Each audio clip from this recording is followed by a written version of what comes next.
this is where it's at. I mean, this is the biggest game on the planet.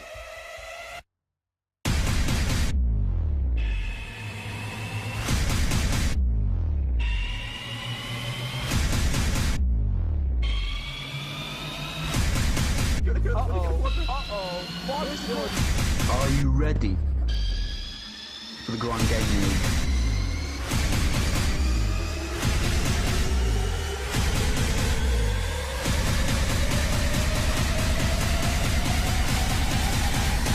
This is going to change everything. It's the grind gaming community. It's our legacy.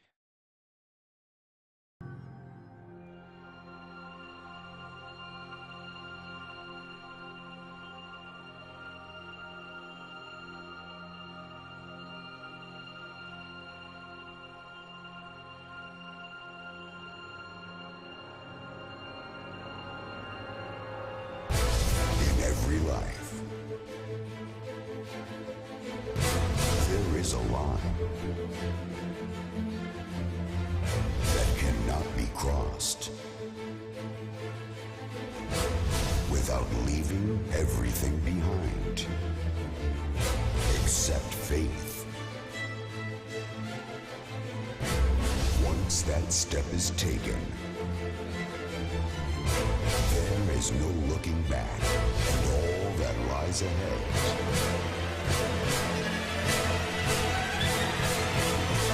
is destiny.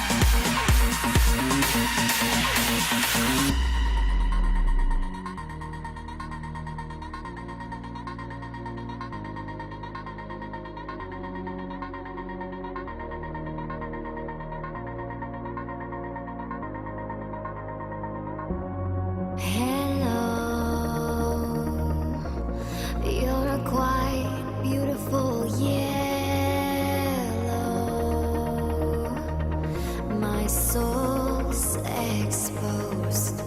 I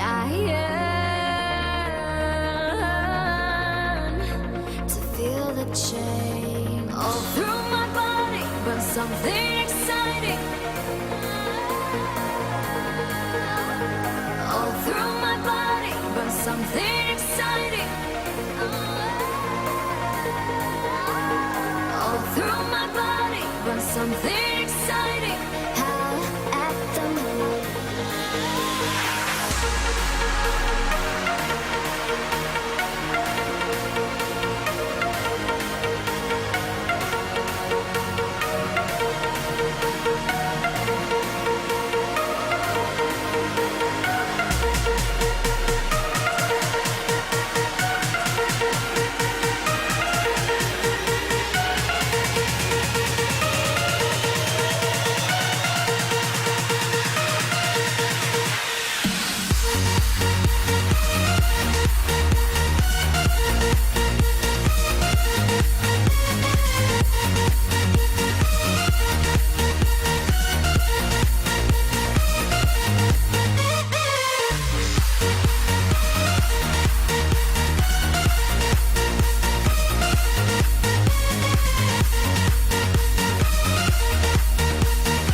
Desire, a warm-blooded beast with a beautiful smile.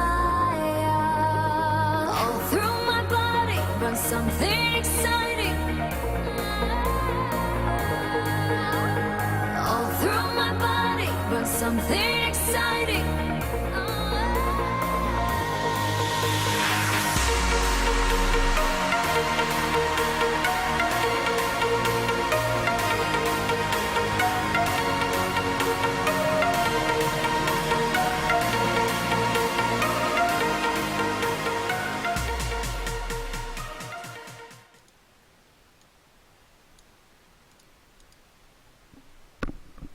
Alright, everyone, welcome to day 2, week 3 of the Baron League. Here today we have Team Elbows Deep versus Team Earth Week. I am GG Marco here with my co-caster. I'm Logan Catmaroga Fielding, and we got a couple of great games for you tonight as the 1-1 Elbows Deep faces off against, 0-2 Elbows Deep faces off against the 1-1 Earth Week. Got mixed up, sorry. And then later today we have the Ignition Gaming facing off against Glacial Gaming, both of which are sitting at 1-1 themselves. Yup, so we have two real powerhouse teams here. Really are really capable of good team fighting, and we're just waiting here. It looked like we had a couple client issues with ballistics and my mojo so dope, and it looks like Sour Trout, which was previously Shaco the Useful, got a name change.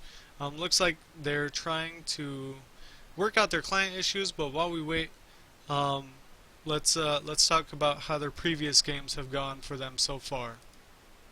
Yeah, so previously, last week, Earth Week, absolutely had a fantastic time. I played Fizz, actually busted out the Pocket Cho'Gath, and was just an absolute unkillable monster on him. He goes 6-0-5, while the rest of his team did really well themselves. Yeah, and I mean last week for Elbows Deep, Tinvo on that Caitlyn ended up going 5-4-1. Although they didn't win the game, Tinvo was still a really strong asset to Elbows Deep in that bottom lane there. Unfortunately, they don't have Tinvo today. They're going to be using their ADC Alphabetical. So maybe we'll see, maybe the chemistry is a little bit different. Maybe we'll see a different outcome today here in this match. Yeah, we'll have to see how comfortable. It looks like Mr. Piece of Cake lining up to play in that jungler spot, so we'll have to see how well he did. He seemed to have a difficult time last week. He picked that jungle Warwick, and it wasn't able to quite get rolling for his team, so that's definitely going to have to be a focal point for Elbows Deep here to see how their jungle reflects in the game. On the other hand, Earthweek came off a really good game last week. They played very dominantly, so they have got to be feeling pretty confident here lining up against the 0-2 Elbows Deep. Yeah, absolutely. Kind of while we wait around here, let's jump to a commercial break. We'll get everything sorted out, and when we get back, we will be back with the the start of the match between Elbows Deep and Team Earthweek. Stick around, you don't want to miss it. We'll be back in a minute.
Okay, guys, welcome back to the match between Elbows Deep and Team Earthweek. Sorry about the little mix-up here. We're all good to go now. We just had some client issues. So, yep. We're hopping right away into pick and ban phase here. We've got Kale being squared away by blue team, and on the flip side, we have purple team knocking away that Rengar. Yeah, and I mean, we seen Rengar yesterday being played by Kevin Lovesu, and we definitely know the power that Rengar can bring. Unfortunately, yesterday wasn't so hot, a hot game for Rengar. But he's definitely got that potential to go into the back line and blow up an ADC, right? So that's why people pick him, and yeah, he's just really on strong. The flip side, the Kale has been banned away. I wouldn't be surprised if they try to pick an assassin like Zed or Yasuo for Armor, because that's typically the Kale counters. Any AD burst assassin gets countered by the Kale really strong here, but we got a couple more bans locked away here. Morgana, Fizz, Thresh, and Jax squaring away the rest of the picks for bans. Yep. And let's see here, we have just straight out of the gate, I mean, we see Elbows Deep going ahead and picking up that Renekton for Team Earthweek. We see Legendary Top thinking about that Shyvana, and we see who used to be Shaco the Useful, which is now the Sour Trout, or the Sawa Trout, thinking about picking up that Lucian, and he does lock that in. Yeah, so Color Wheel immediately going for that Renekton. They played it in their victory during week 1, and it was very useful champion for them, so I'm not surprised for him to go back to it. Renekton's been the long standby. In the meantime, we have Team Earthweek going for a couple really strong picks right now with the Lee Sin and the Lucian. Yeah, and I mean, Lucian is so strong in bottom lane.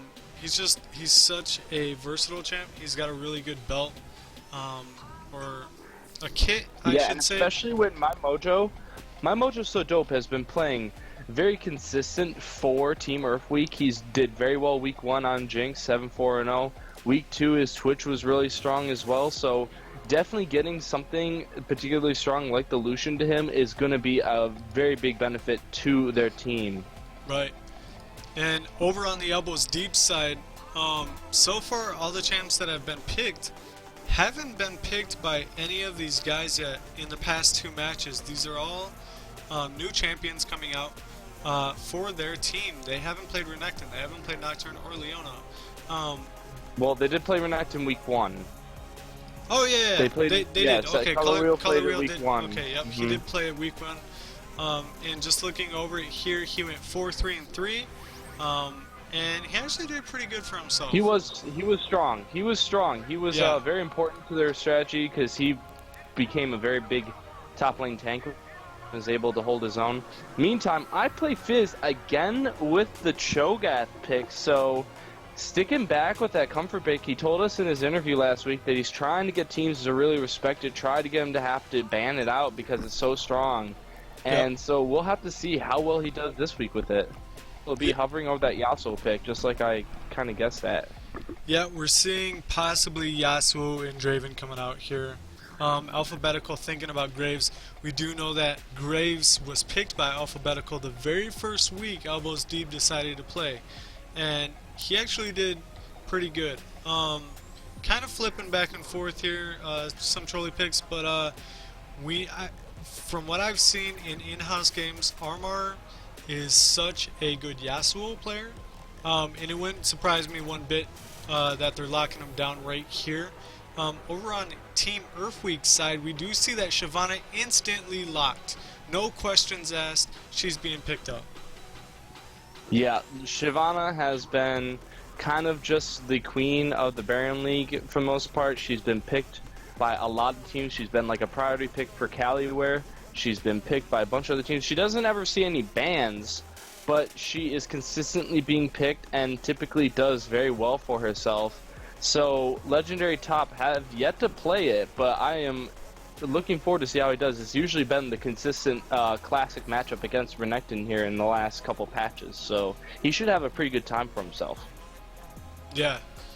And so we got about 15 seconds until we get into this delay. And I mean, let's talk a minute about, you know, Fizz repicking this Cho'Gath. And I know you talked briefly about it, but last week the guy was a powerhouse.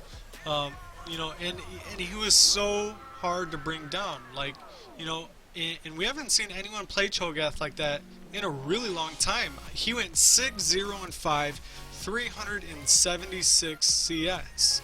So he was he is very confident picking that into Armar's Yasuo, because Armar is going to be able to dash around so frequently with the Yasuo that Fizz had to feel good knowing that no matter what Armar picked, he's going to be able to land ruptures and be relevant. I mean, I can't wait to see how this matchup goes in the mid lane, because I want to see how well Yasuo does against the sustain beast as Cho'Gath, because Yasuo is so very... He's got a lot of available options to him, because he's got the knockups, he's got the dashes, he's got auto attack kind of resets with his Q, so he's got a lot of tools available to him. He doesn't have a bunch to be able to deflect with the wind wall, but it's definitely going to be very important to see how big Fizz is able to get with that Cho'Gath, because if Mr. Piece of Cake and Armor are able to keep him down to size, Halfweek may run into a situation where they don't have enough damage on their team compared to the high damage Yasuo melee ADC along with the Draven. So that's definitely going to be worth noting for Earthquake to see how big they can get their Cho'Gath. Yeah, absolutely. Getting the Cho'Gath super big is going to be really important to their success. Also, you know, really kind of utilizing the fact that we see Shyvana here has teleport, whereas Renekton does not. So we're probably going to see some split pushing here, obviously, from legendary top NA. The question is, how is Elbows Deep going to deal with that, right? Because they're completely team fight oriented with the Renekton and the Leona frontline, right? Big bulky frontline. They got Nocturne to dive that backline.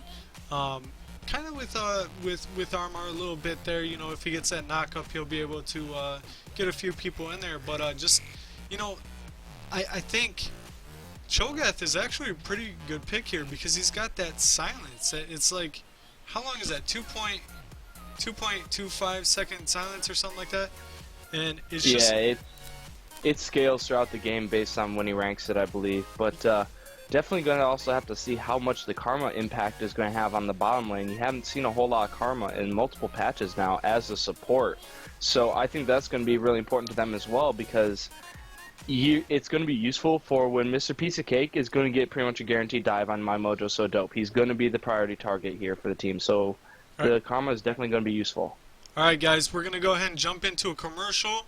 But when we get back, it will be Elbows Deep versus Earthquake. Don't go anywhere. We'll be back in a minute. I really wonder what he's going to play here. He's got his Kate. Or not rather Kate. Kate's on. The Kate's been picked away. Draven's gone. He could do, like, his Ezreal hasn't been as effective for him in competitive as it has been in his solo queue adventures. If I had to guess, Wild Turtle actually, I feel like this is a misfortune for him, even though he hasn't played in a really long time. But no, that's even better. Because, yeah, he's fucking screwing with me. Yep. Screwing with me. Absolutely. Yep. Doing Totally that. screwing with me. Totally. So Locust looking to round this out, picking up that mid champion. Who is it going to be for Captain Korea? Will he be able to lock this down? Looking at the Syndra hover. Bam! And the Syndra lock-in. It wasn't even like a maybe. It was like a yes. Thank you. I was like, yeah, I'm going to go Syndra now because you banned out Karthus, so he's going to be playing around with a lot of balls in this game. This is a very exciting lineup from both teams. So he can grab that. Of course, he's got time to switch it around. We haven't seen Zillion since Season 2, but again, I think that might be a troll pick as well. Travel back in time. I know that Najin's Sword did play a Zillion in one of their OGN games, but went back and was able to kill him for the rest of the game. And after yesterday's slip-off, it does look like Cloud9 is kind of back in full go mode, ready to end the regular season on a high note. Sometimes, when people get hit like that, I'm physically pained. I'm just like, ooh! that really would hurt if you were in Italy right now. She's still forced to go power and numbers here for them, going for the blue buff. Smithy! He gets it with the Q! His smite was down and he still stole it. They must hate him right now. Oh my for that. gosh. I just got that. Yeah. See, you're not used to it getting turned around on you like that. With Kobe, I expected. With you, I was just like, wait, what? Oh, right. I've been working on it since you've been gone. Chat, you've done well, young Padawan. But to become a true Sith Master, you must kill the Master. I don't want to do that. I don't want to become the Sith Master of puns. It is a dark art. Mandatory Cloud, though, taking control of the whole Wolf camp. Thanks, Riv. And that does it for an insane day 2 of the 2013 NALCS Summer Promotion Tournament. But remember, we have more huge matches Sunday with 2 of the spring's pre-split favorites fighting to re-qualify for the summer season. It's going to be a chance for revenge. A couple of these benched players are going to get a chance to face off against their former teams. Up first, it's going to be Locust and Team Summon taking on Dignitas. And then it's Big Fat LP and Azure Cats taking CLG. It all starts at 11 a.m. Pacific and 8 p.m. Central European Time. And until then, I'm Riv, and for Kobe, Freak, and the entire live broadcast. I'm not Riv. Tomorrow's Mother's Day, by the way. You're Yes. welcome. Thanks for Thank watching. you all. And Riv, I love Riv. you. I'm Riv.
This is where it's at.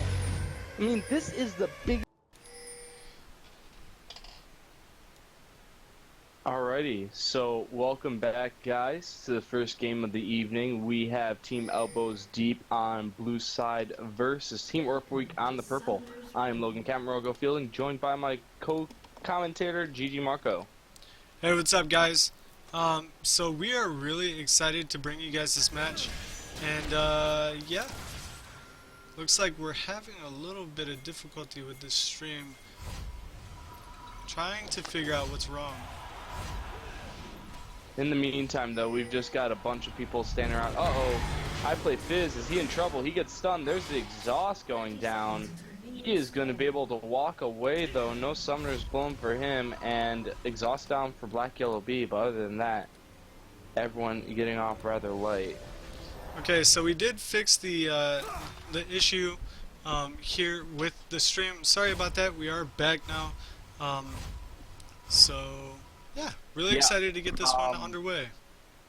So just in the meantime, Marco, I Play Fizz stepped up into the river side bush to rupture Alphabetical, and ended up getting stunned and taken down to about a 10th of his health left or so. Black Yellow B did burn the exhaust, so that is why that summoner is down. But nothing else happened. Gotcha. So, with that being said, we've got everyone just recalled so that they're all full on health and ready to go here. And pretty much standard starts for everyone around. We've got pretty standard items as well. Yeah, so far nothing too surprising here coming out. Pretty, yeah, standard stuff all around. No sweepers, nothing like that.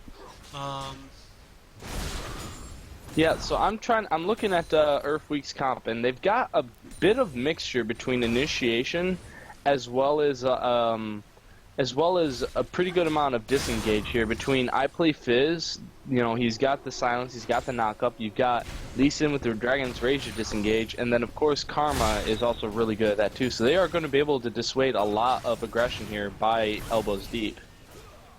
Yeah, for sure. I mean, with the team comp like that, You're going to be really strong. You're going to be really powerful. It's just going to be, you know, how are they going to use it? How are they going to make it work? Hopefully, you know, they keep the key here is communication, I should say. Yeah, especially in this bot lane between My Mojo So Dope and Ballistics, because Alphabetical combined with Black Yellow B are going to be able to set up a lot of favorable trades just by a quick little 1-2 by having Black Yellow B go in and jump on them. We do But see Mr. that being Piece of said, Cake trying to scare Legendary top here a little bit. Throwing out a Q. they're trying to get that. I think he's trying to help shove that into tower as well, just because Color Wheel needs to get that to tower, or else he's going to be at a disadvantage for if Lee Sin comes in. Yeah, that's But bot lane already have Alphabetical already having to use that health pot to sustain himself up, so that is well played by Mojo So Dope and Ballistics to keep him pretty drained. So it's really hard for Black Yellow B to justify going in, or else they'll, you know, Earth Week will just jump on Draven. Yeah. We do see a little bit of back and forth trading here. Armor way out of position. Oh, he's able to actually get out of that. That could have been really scary for him in the mid lane. Yeah, pretty smooth little moves there. Channel Rivington, he had his blue suede on right there, just kind of dancing around. It's going to be a really difficult lane for Lee Sin to be able to gank, just because if there's minions, like usual, Yasuo can avoid anything. So it's all going to depend on how well I Play Fizz can hit ruptures to set up kills, because I don't see Lee Sin landing a Q on him otherwise. Yep, and we do see Mr. Piece of Cake going in. Oh, he's not going to do it. Sour Chop kind of coming back, just saying, hey, get away from my mid laner. So that being said, it was a good gank for pressure. Ballistics here in the bottom lane is in real trouble. Alphabetical stepping up, trying to get that last little bite, and he's not going to grab it. And that could have been first blood right there. A lot of summoners blowing in the bot lane there. Alphabetical tried to use his flash to get the aggression. Ballistics had to blow his Color flash. Wheel in the top lane, able to grab wow, I wasn't even looking. that first blood. Exactly, Legendary top there, falling from the last ticket ignite. That's an Ignite Summoner coming to work for him. Good job by Color Wheel to take advantage of his extra strength by being the Renekton at level 5 and by having that Ignite available to him. Absolutely. That being said, Legendary Top's going to be able to come back and regain some of the CS that he had lost. Color Wheel with about a 15 CS advantage here at the 5.5 minute mark is pretty good for himself. So definitely going to be a lane that I think Mr. Piece of Cake needs to look at coming to visit, just to see if they can make some kills happen, especially once Nocturne gets access to that Paranoia. Yep. Because as soon as he ganks top with Paranoia, what they should do is coordinate so that he doesn't use his ultimate until Legendary Top uses the Dragon's Descent to disengage, and then he can use it to come back to him and be able to restart that fight. So we'll have to see how well he and Color Wheel are able to make that happen. And Armar is following the advice of Patches O'Houlihan. He is dip, dive, dodging, and ducking. And dodging, don't forget that one. And dodging, the last one, yeah. Everything Cho'Gath is kind of handing out. Yes, worth noting, he's pulled the Void Boy. He has gone with that E max on the Yasuo mid. Definitely seems to be a really favorable choice, because with the short lane in the mid lane, it allows him to be able to use his E as a better damage tool than his Q, and to slide around, be hard to target for the Lee Sin anyway. So that's I think is going to be a really excellent choice for him to work with here, because you saw right there, that was his E. It chunked really hard with those full stacks. Yeah, and I mean the Cho'Gath is chunking back. We do see a little bit of action here. Ignite ticking on Armor right now. Renekton, Color Wheel coming down, and Sour Trout's in trouble. Armor might be able to get him down, and he does spawn Armor. Really nice movement there by Color Wheel and Armor. They synced up and they made the play happen. Yeah, that was a lot of burst damage by Color Wheel there. His chop to stun just did so much damage there, followed by the Armor max stack E. And Holy he's cow, coming Fizz, back watch for out. more. I Play Fizz is in trouble now. Color Wheel taking everything away from I Play Fizz. He took his jungler and now he's taking him.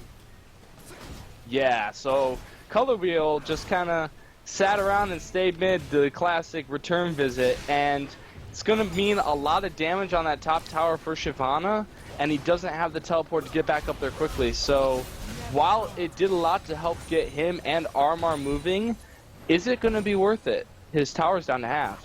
Yeah, I mean, it is always risky, kind of Tiamat. away from your lane. 8-minute Tiamat though.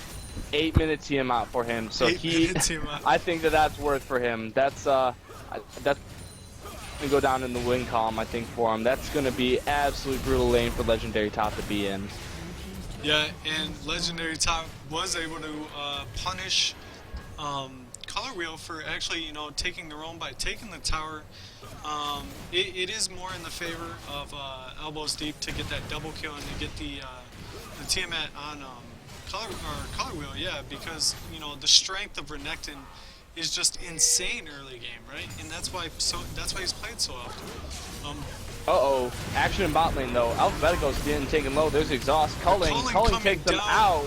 And he's getting dropped. Black Yellow Bee in real trouble. Nah, he's gonna be able to get out of this one. But Alphabetical there just kind of out of position a little bit, and you know, he paid the price and lost. Poorly timed aggression. Poorly timed by Black Yellow Bee there, I think, because as soon as Leona went in, Mojo So Dope had a 1v1 fight with Alphabetical that he knew he could win. He's he's got Lucian, he's got those spells and the Lightbringer to be able to weave his auto attacks, and he had culling. So as soon as Black Yellow Bee goes in, that signals this starter line for him to go, and he picks up the kill there. And Black Yellow Bee also had to burn his flash as well, so we're not going to be seeing that in any future engagements for the next couple minutes. So I want to say before, having gotten the Tiamat was so huge for Renekton after having gotten the roam, because yes, he lost tower, and that was a blow to Elbows Deep. However, Tiamat on Renekton at 8 minutes means that even though he loses tower and supposedly Shyvana should be able to out-pressure him by roaming the map, he has Tiamat, so he can shove out immediately and then go follow himself. So having picked that up was really crucial for them. If he had not been able to complete that as an item, it probably would not be a very good thing for his team, because he wouldn't be able to shove out as quick as he needs to, considering his tower's gone. Yeah, for sure.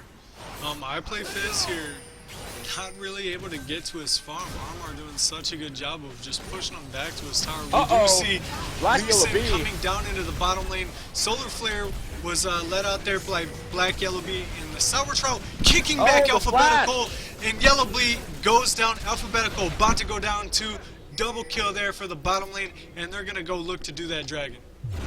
Yeah, that was whoa! But I play Fizz, the tether, he gets slowed.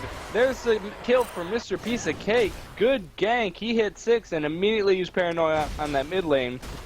So but that was really good there. That was really good by Mr. Piece of Cake and Armar. They identified the situation, right? Okay, so we just lost our bottom laner. Bottom laners, I should say. And so they were like, alright, well, they know they were their next step was gonna go to Dragon. So what they decided to do was take out Cho'Gath. And now the pressure that was built up on them was relieved by taking another person away from the situation. Yep, they hit him up right at that perfect place, right at that bottleneck, right around the, right on the backside of blue buff there, and it was just too hard. Yes, I play Fizz is beefy on Cho'Gath, but when you get that fear tether, when you've got Armar who had, I don't know if he completed Static Shiv, but you know, you've got Yasuo who's going to have CC available to him too. Just was too much. Black Yellow Bee here getting kind of getting slapped around. He's below half health here and he's trying to pot up. My Mojo So Dope and Ballistics really punishing him for being out of position before his lane partner got back. Yeah, and this is the play of the Leona, and that is when your ADC falls behind and you can no longer win trades, you become rather heavy, because you're not as much use as, say, a poke champ like Nami. You don't have this CC from afar like Thresh. So you know, they've got to be careful. They've got to wait for Mr. Piece of Cake to come down and combine his ganking power with them, or else they're just going to be easily beaten here. As you know, you've got Mojo So Dope, who's got BF Sword, and while you know Draven's got BF Sword, Mojo's still in that Lucian power curve stage. Yeah, for sure. Right now he's sitting on 90 farm at the 13-minute mark, and he's already got a BF Sword and a Vampiric Scepter for himself. Fizz getting taken down really low there in the mid lane, and Alphabetical is going to get stunned up. And the tent has been planted. Lee Sin is officially down there so many times now. Is he going to go down? Black Yellow Bee is about to fall now. No, he is they not. back off. Mr. Piece of Cake coming down to support his team member. We do see the teleport coming out in the bottom lane. Mr. Piece of Cake definitely out of position. Armor in real trouble now. And here comes Shyvana. Lots of damage going down. We do see the ultimate from Shyvana coming down. Armor throwing down the ult. Mr. Piece of Cake going back in. They do manage to drop Lee Sin. Armor still in the back lane trying to drop my Mojo So Dope. He's dropping him. He did drop him. Triple kill for Armor. He's going back for Legendary Top. No, here comes Cho'Gath. They're trying to get out of this situation. Mr. Piece of Cake trying to keep everyone off of his mid laner, and they do get out of the situation. Wow. Really good job there by the combo of Armor and Mr. Piece of Cake once again. And we do see Color Wheel, you know, picking up that Shyvana, and he's going to fall to Cho'Gath. And it is just a bloodbath right now.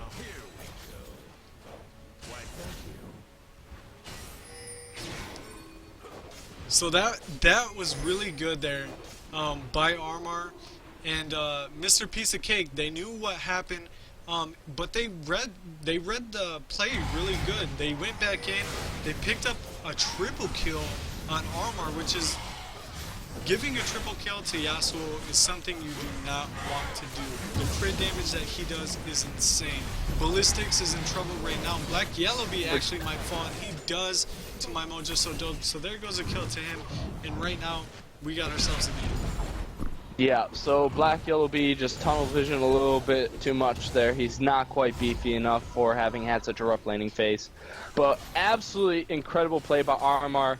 3-man Yasuo ult after Legendary Top missed the Dragon's Descent was absolutely beautiful. He immediately also, after Mr. Piece of Cake with a wonderful paranoia there to follow him up and re-engage. I don't know if you saw, but after he picked up his first kill, Armor immediately flashed in the back bush as the pause goes down.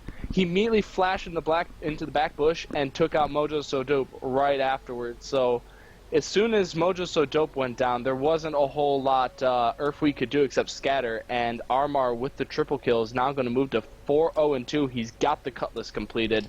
He got really scary very quickly. Yes, he did. And I mean, just looking across the board here, where are the kills going? You know, for Team Earthweek right now, I see 3 kills on Lucian, and then I see a few kills across the board. Right, everyone's got about 1 kill besides Shyvana. So once you take out Lucian out of that equation, then the fight, you know, completely turns on its head, really, because you got Renekton with 3 kills. You got, you know, Armor now with 4 kills. Although Draven, Mr. Piece of Cake's got Feral Flare completed as well. Yes, and that is so definitely while something you don't appreciate it, he's going to be huge too.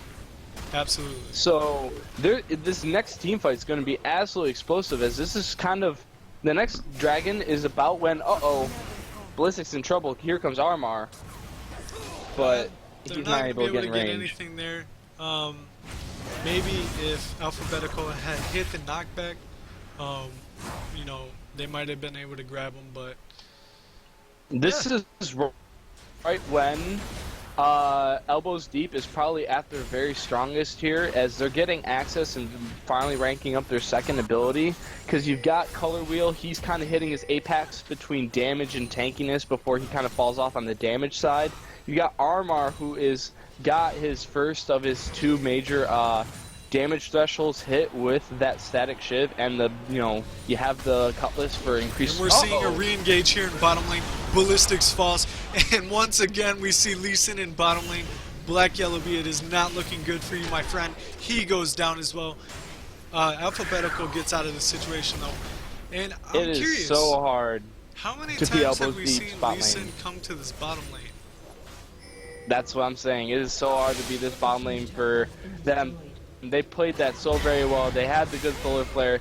Black Yellow B immediately flashed. Oh, alphabetical voids E, and Cho'Gath also missing the rupture. So Earthweek just backing off there.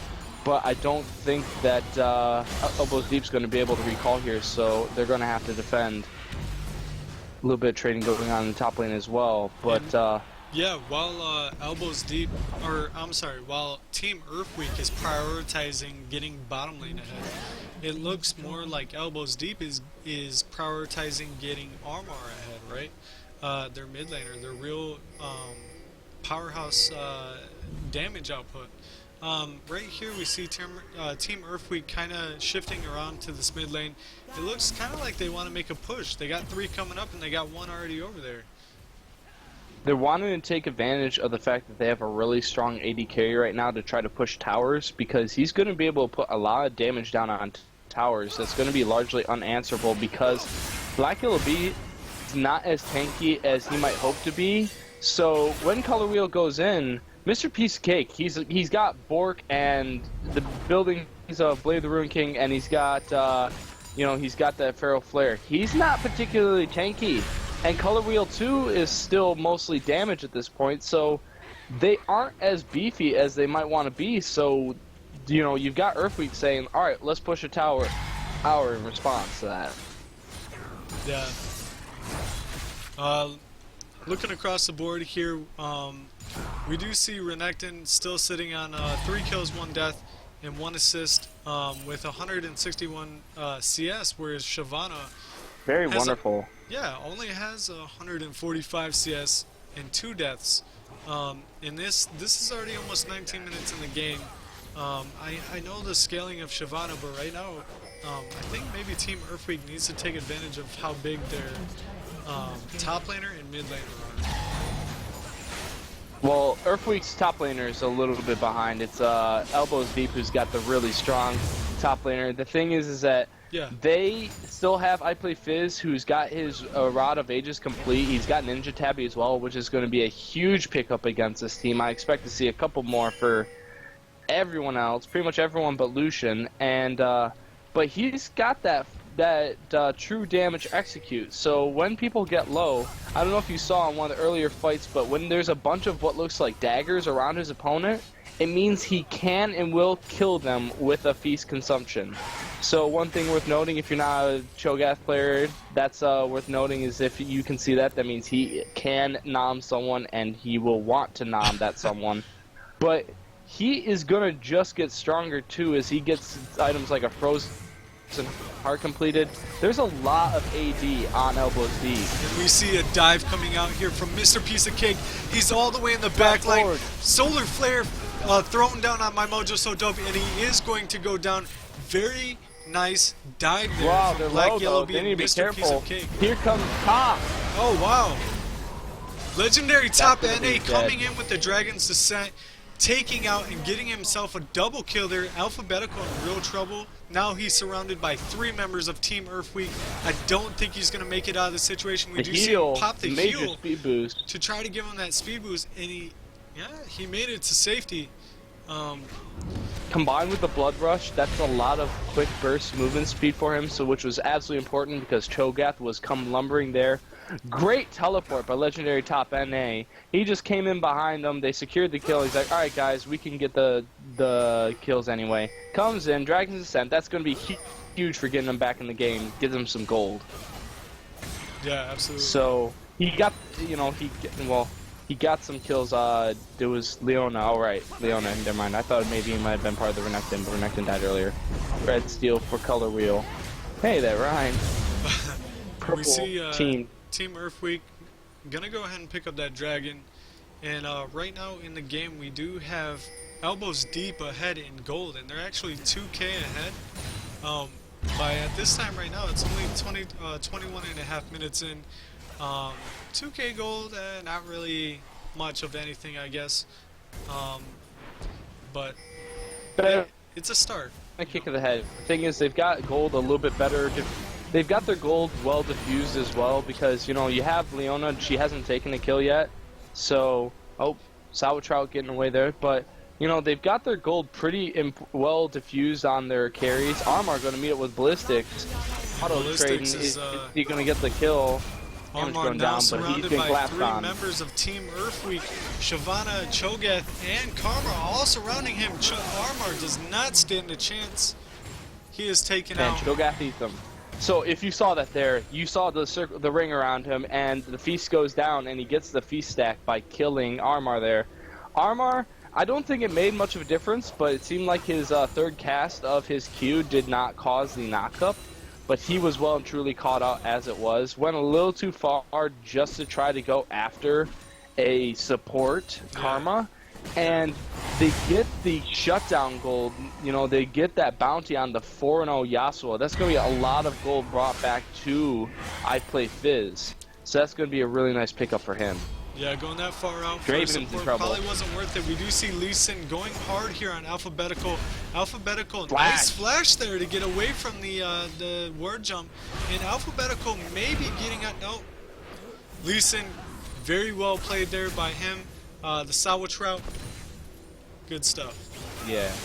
So Armar's chasing after him, but this shield blown, and the slow is put down on by Sauerkraut, but there's minions. Ultimate! And we see Armar going hard. Mr. Piece of Cake coming in to assist him. Ballistics about to drop. We do see My Mojo So Dope going down in the last tick of the Ignite, dropping Ballistics. Really well played there, and you could tell the communication between Armar and Mr. Piece of Cake is really strong right now. They are making plays together, and you can tell these guys play together a lot, you know? Yeah, they're combining just because there isn't a whole lot of knock-up support for Armar doesn't mean that you can't find other synergies available to him. The Paranoia doing a lot of work to make it so that Armar isn't the only one. Oh, Black Yellow B, whoo, playing that really close to the chest there. Wow. Mr. Piece of Cake, too. Jesus, they are low. I Play Fizz. Is he going to pick up something? Oh, my God. They are really low, and they didn't even get the tower. I mean, they didn't get it, but it's sitting, you know, it's sitting on about one hit. So if they go up one time and give it a smack, it's gonna fall.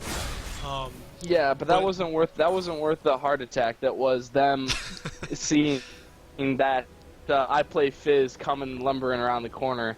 It was calculated. Again, it was they calculated. were all under. I don't think you could say hashtag calculated there because they all walked out. Both of them under 100 health. So you know that was ridiculously close here, and is all I have to say. Or coming up because they would have given that up immediately for those kind of health bars, but they probably wouldn't have faced tanked if it were anyway if they knew it was coming. Right now, as we hit 25 minutes. 25-minute mark, we do see Draven spending a lot of time in this bottom lane here. He hasn't really been with his team. He's kind of been doing his own thing this whole game. And he's just been farming up. Although, you know, when you spend this much time farming, you should probably be a little bit better about how you farm. I mean, he's doing pretty good. He's sitting on 195 CS, but it is at 25.5 minute mark. He should be up already past the 200 range, right? Well, he did have a very rough laning phase, so he lost out on a lot of CS, and he's been ganked pretty constantly. Remember, Sauerkraut just soloed him not even 5 minutes ago, and so that's been very difficult. Oh, another Paranoia. We see Mr. Piece of Cake going in. Solar Flare being dropped. Goodbye, Ballistics. Back to the mid lane, Armor. Oh, they're still going at it. The Sauerkraut in real trouble here, and we do see I Play Fizz coming around the side. Dragon's Descent coming down from Legendary Top NA. Alphabetical trying to kite out, and he's going to get dropped by Legendary Top NA.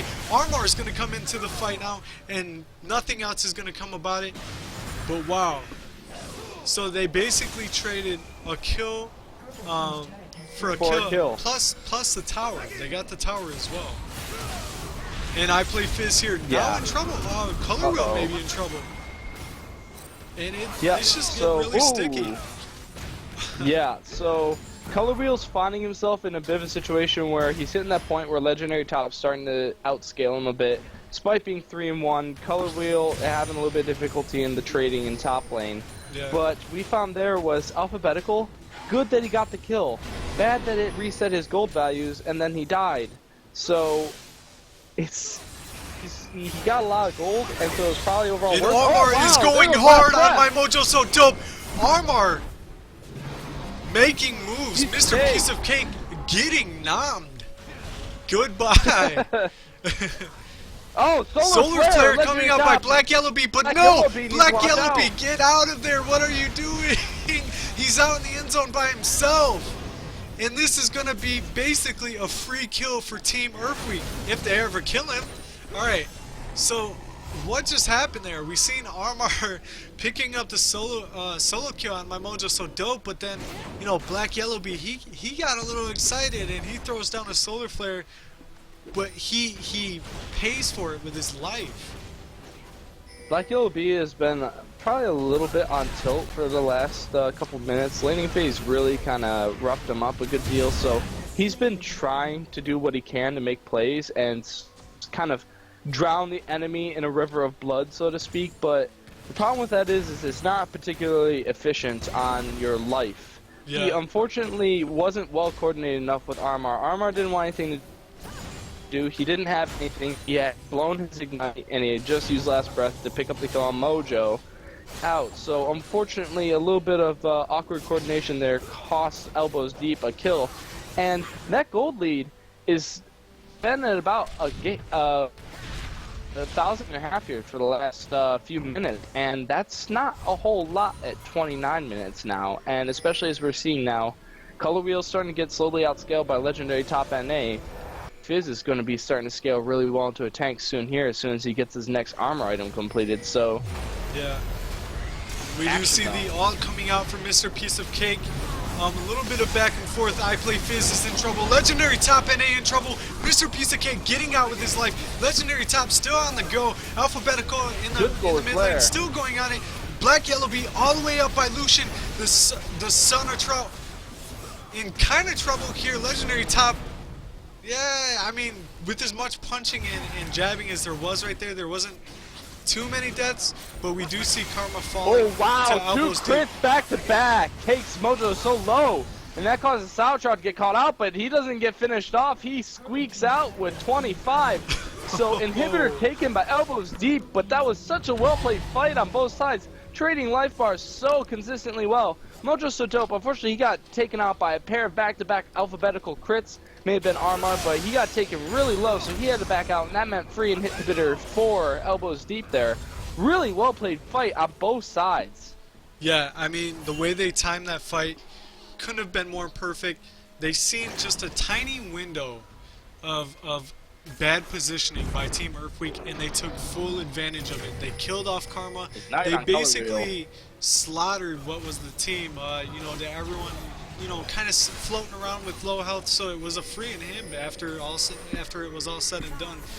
But Team Earthweek now kind of looking to take control of this Baron area. Alphabetical kind of out of position. He's forced to use the flash right there. Mr. Piece of Cake trying to keep his teammates safe there.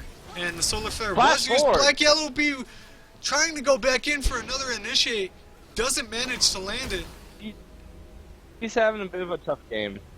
Even if he had landed it there, Color Wheel was lagging way far behind the team. I think it would just have been a dead Leona. So yeah. Good thing that that didn't land.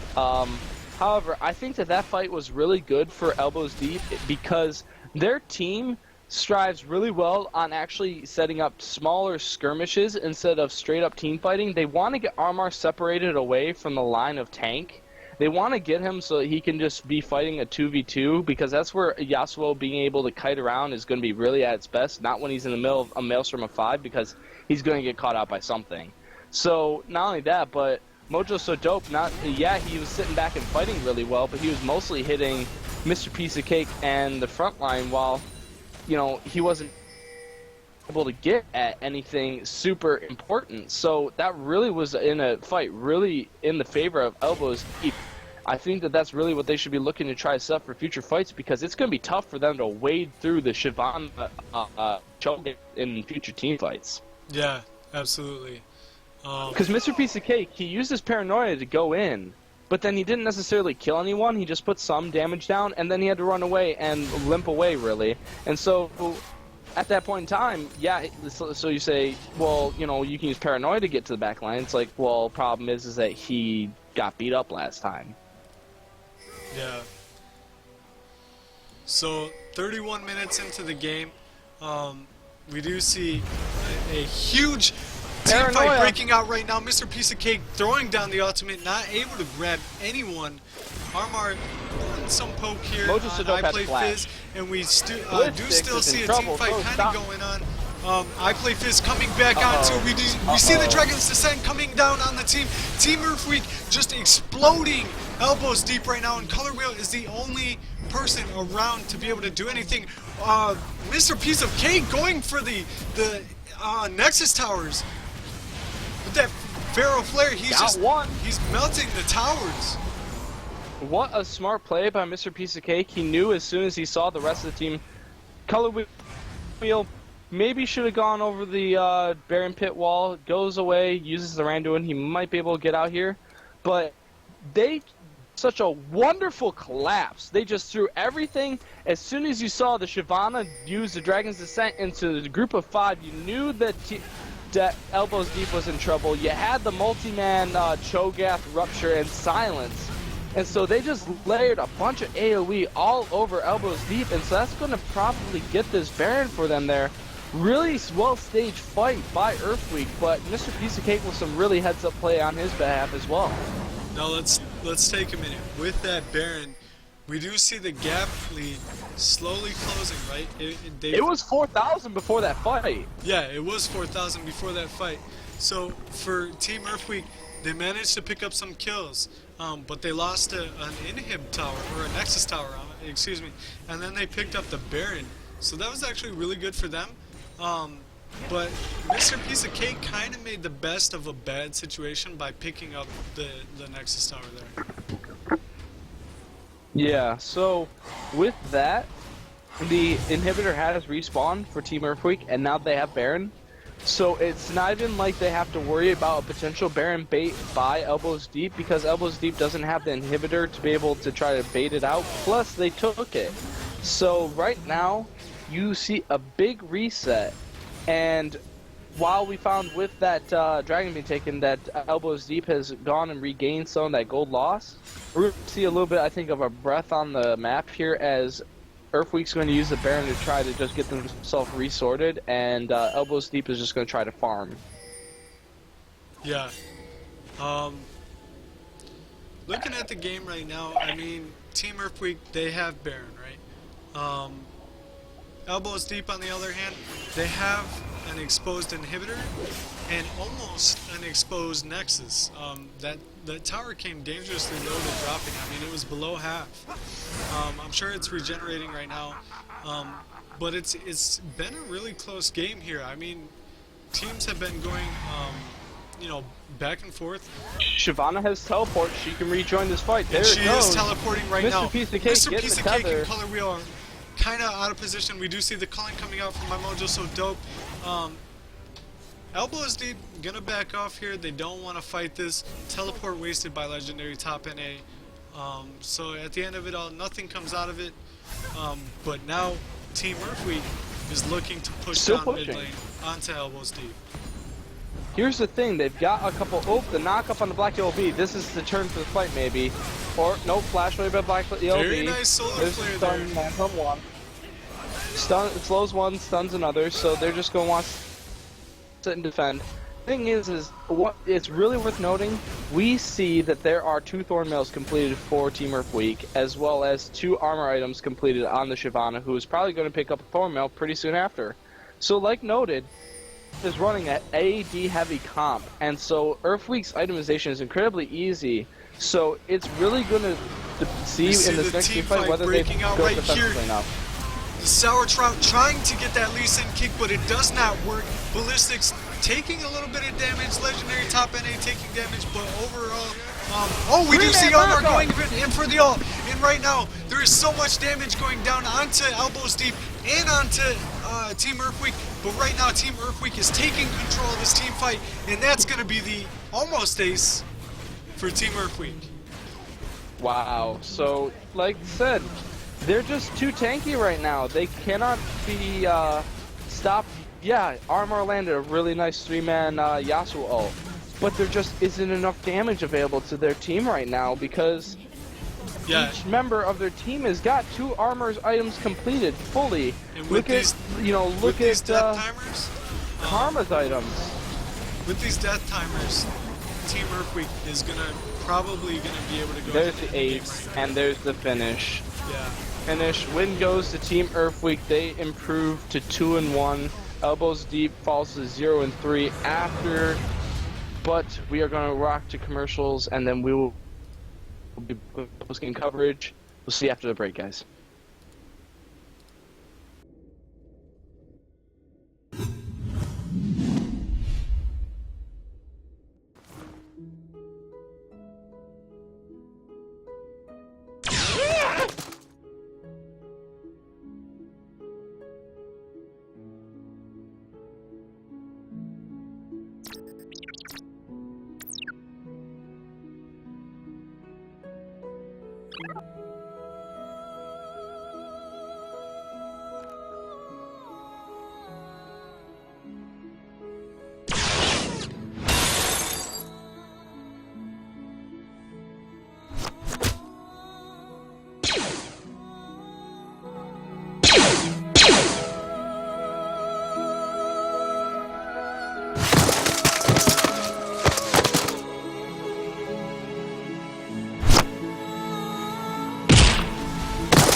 This doesn't look like okay, the guys. collapse, Ryan or Marco.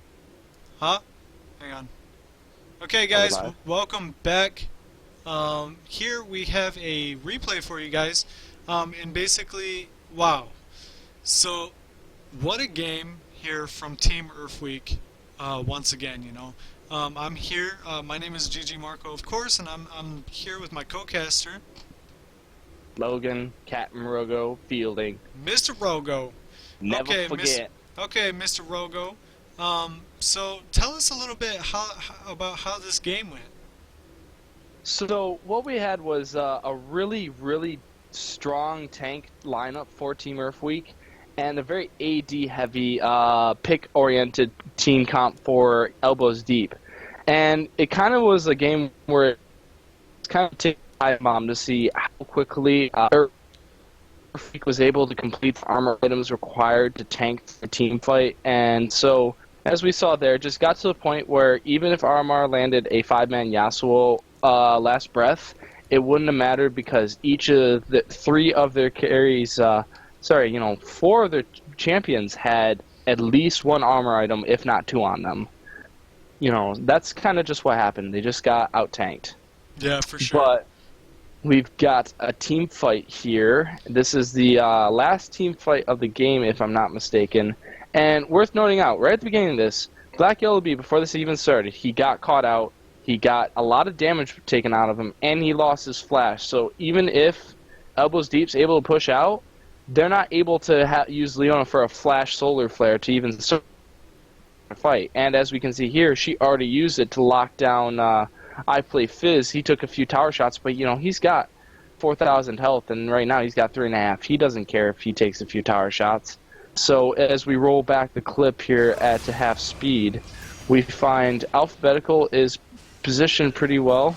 And there's so much damage already taken down on Elbows Deep as Black Yellow Bee's down to less than a quarter, and Color Wheel, he's also chunked down a little bit as well. We have Mr. Piece of Cake on the side looking to use that paranoia to dive in when he can, but when they didn't have any minions to pressure with, Earthweak backs off so that they don't get dove on easily, and so here they kind of move around to the side, and Sawa tries to move in to try to pick up an important carry. He's off on the side bush there, and I believe he's able to slide into position well, but he doesn't necessarily get the kick that he wants to. Mr. Piece of Cake, where they're leading there, and immediately the flash.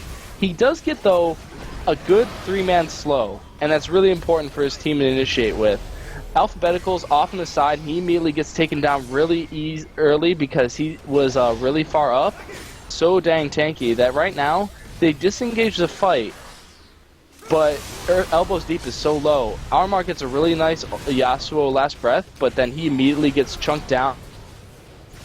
And Mojo So Dope just rains culling on Elbows Deep's front line and just takes between Color Wheel and Black Yellow Bee, and immediately you see the stomp, and just a lot of really low health bars for Elbows Deep meant that they couldn't really sustain the fight, even though Armar had landed a really good last breath. So just after that point in time, it was just clean up for Earthweak. Yeah, absolutely. And once again, a really powerful performance here by Team Earthweak, showing the strength of Cho'Gath mid. I mean, sure, he wasn't as powerful during laning phase, but we see him once again during these team fights just being such a big asset for his team. Well, people want to say that he falls off, but he's kind of like Lee Sin. He's always got utility, and unlike Lee Sin, he becomes an absolute beast of a tank. He just gets ridiculously difficult to kill, so who cares if he doesn't get as much damage as your typical mid. When you got the faith in your Mojo So Dope to be the solo man carry for his team, and when you particularly get Shyvana, who, despite building tank, can still put out a lot of damage, it means that you can stick your mid laner on someone a little bit more beefy and less damage because the faith in your team to be able to step up. Yeah, for sure. Alright guys, with that being said, we are going to cut to another commercial, but when we get back, we will be back with another match here between Ignition Gaming and Glacial Gaming. So don't stick around anywhere, we'll be right back in a minute.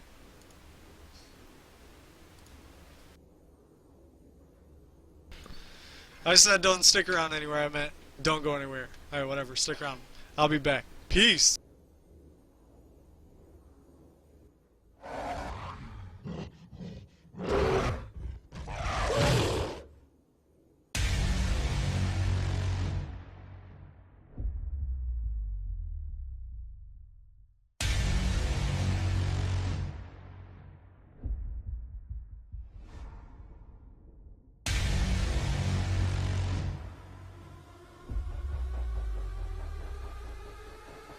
this is where it's at. I mean, this is the biggest game on the planet.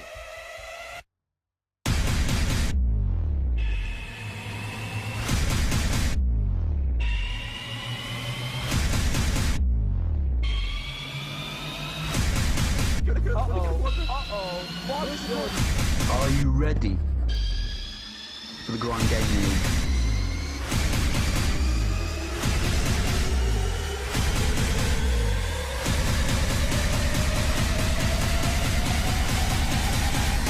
This is going to change everything.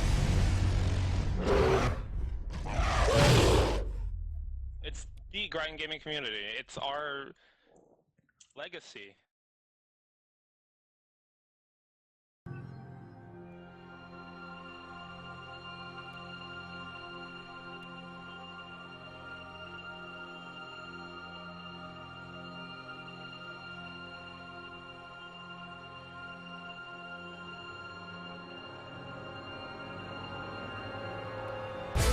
In every life, there is a line that cannot be crossed without leaving everything behind, except faith. Once that step is taken, there is no looking back, and all that lies ahead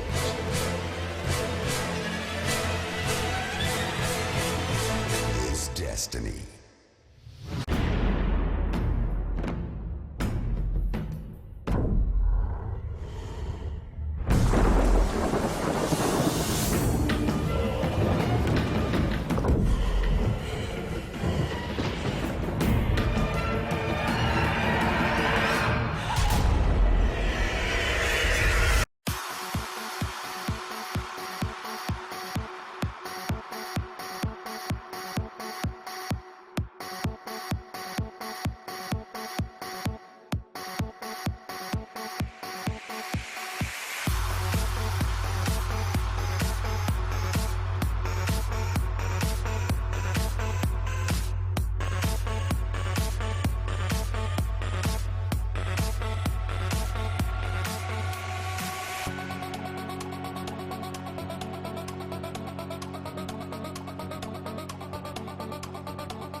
I'm going live. I'm going live, guys.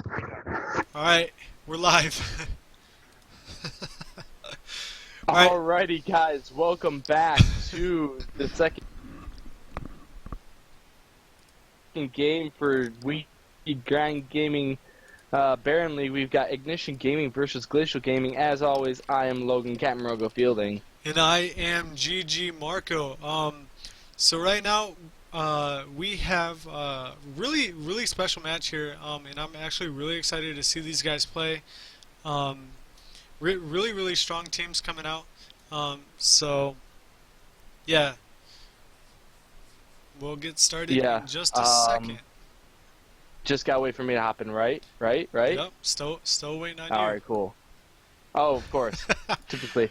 Okay. But yeah, we've got a really great game. We have probably one of the best good matchups we're going to have here. Is we've got two of the last 1-1 teams left between Glacial Gaming and Ignition.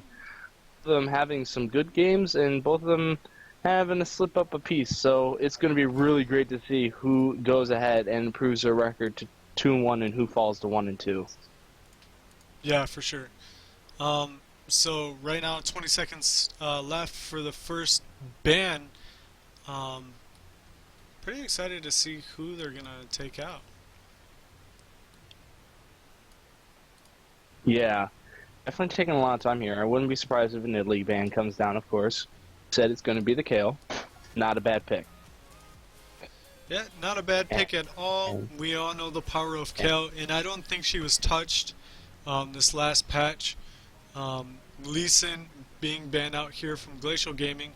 Cassidon being the second round ban for Ignition, and Jax. Yeah, Retro TV had a really strong game with him last week. Wasn't able to convert it to a win for his team, but he did have 100% kill participation during his game, so seeing the respect coming out for that pick on his behalf. Absolutely. So we're kind of taking and Jax our time also here. being squared away. Taking our time here with the last Trundle. few bans, and Trundle is actually being banned out here, and I'm assuming that's against Symphony. We've seen him, he plays Trundle quite a bit, you know, when he gets the chance. So that ban is not so bad. Well, it depends if you want to specifically pick something. If you're looking to pick, like the Shyvana, I think Trundle usually does pretty good against it. So we do see the purple team with the final ban being Shyvana itself. So instead, we see the Insta-lock Ziggs for Miggles. Miggles did a lot of work with him in last week, or 2 weeks ago, the first week, and then it was banned away from him. So he's got to be feeling good that his team managed to get that. Yeah, for sure. So GG Simp, Blarg and Flarg, gonna go ahead and grab Renekton and Vi up there for the top in jungle. They are an incredibly strong duo together, just because you can use the Assault and Battery into the Renekton stun into the Vault Breaker. It's a lot of CC as well as a lot of damage too, so that is a really good lane. Blarg had an absolutely killer game on Vi during week 1. Yeah, for sure. I mean, week 1 with Vi, he went 5-1 and 15. And then week 2 with Wukong, well, it wasn't so good. He went 1-4 and 7. So this week he's looking to, you know, get back up and do well for himself here in this match. Yeah, we see Hesh from Texas and Miggles locking in the Lucian as well as the Thresh. And what's gotta be, oh my goodness, never mind, the lock-in Vel'Koz. What is this? Is that going to be a Vel'Koz support? I know I've been seeing it a lot in Korean solo queue, so I wouldn't be surprised if that actually was a support pick instead of a mid pick. Geometry. Yeah, although I do think Vel'Koz usually has a pretty good lane against Ziggs too, so that may be just a counter pick that he feels good on, but I'm very interested in seeing if that Vel'Koz ends up going to Cleep or if it goes to Retrohead TV. Pharaoh6 with the ever so safe Caitlyn, probably one of the better laners to match up against Lucian, so that's going to be not too bad for him either way that goes. If it's paired with the Vel'Koz, it's going to be a lot of range. Yeah. So far from Ignition Gaming, we see Ziggs, Lucian, Thresh, Elise, and now we see Aurelia coming out for that top lane. And so for Glacial Gaming, their lineup's going to be Renekton, Vi, Vel'Koz. I'm assuming that's the mid lane because we got Nami and Caitlyn down there. I'm disappointed. Oh man, I've seen the Vel'Koz support, and I've been interested in seeing how it does. Because I'm not surely convinced on the mid lane Vel'Koz. He's so incredibly immobile, and I feel like outside of his ultimate, there isn't a whole lot that he provides to his team. However, we do see what could be potentially be a very strong bottom lane here, as Pharaoh's X on Caitlyn combined with the Nami support. It's going to be a lot of range for Nami to be able to use to hit her bubbles, so that's going to be potentially very strong. But CFG Fender on his Thresh, they've been a lot of teams have been trying to make sure he doesn't get it. He had a very good game with it, so that's going to be a bit of a scary lane for coming from blue team as well. Yeah, for sure. And both of these teams are really strong, right? They both have a good amount of team fight with them. I mean, on the Glacial Gaming side, we got Renekton, Vi going straight for the backline. And at this time, we already removed the summoner spells, so you guys at home can see exactly what everyone's picking up here. So just off the back, I noticed Ignition Gaming, YOLO Swag picking up that teleport on Aurelia in the top lane. So I've seen Darius play a lot of Aurelia in top lane. I think that she's still strong. You know, we've seen Seraph play Aurelia quite a few times. One thing worth noting, no one's getting Hesh away from Elise. He's done well with her pretty much every game that he's been a part of. You know, last week they in the interviews admitted that it's considered that Ignition has a very strong jungler in Hesh. So I'm surprised that there hasn't been any teams that have looked to ban it away, especially considering just the overall strength in Elise. yeah, I mean, Hesh has been like, you know, one of the more dominant junglers here, and he's so good with Elise. So it is surprising to see that there was nothing banned against him there. So I mean, yeah, it is surprising, definitely. They have a really strong lineup. I mean, they have Aurelia, they have a lot of poke with Ziggs and Lucian. But you know, on the Glacial Gaming side, like I was saying before, they got a lot of all in. They got Renekton and Vi going straight for that backline every single time. You can bet your bottom dollar that Lucian is gonna be in trouble almost every single team fight. You know, you got Renekton with the Slice and Dice, you got Vi coming in with her ult, and then you got the Vel'Koz, right, who can knock everyone up. He's got CC to a certain extent, he's got Geometry, and he's got that massive ult. And not to mention, that being said, yeah, there's a very slushy and mobile backline coming out of this team comp here for Glacial Gaming. So, you know, you have Elise can completely frontline with the repel, and Aurelia is also very good at diving through to the backline.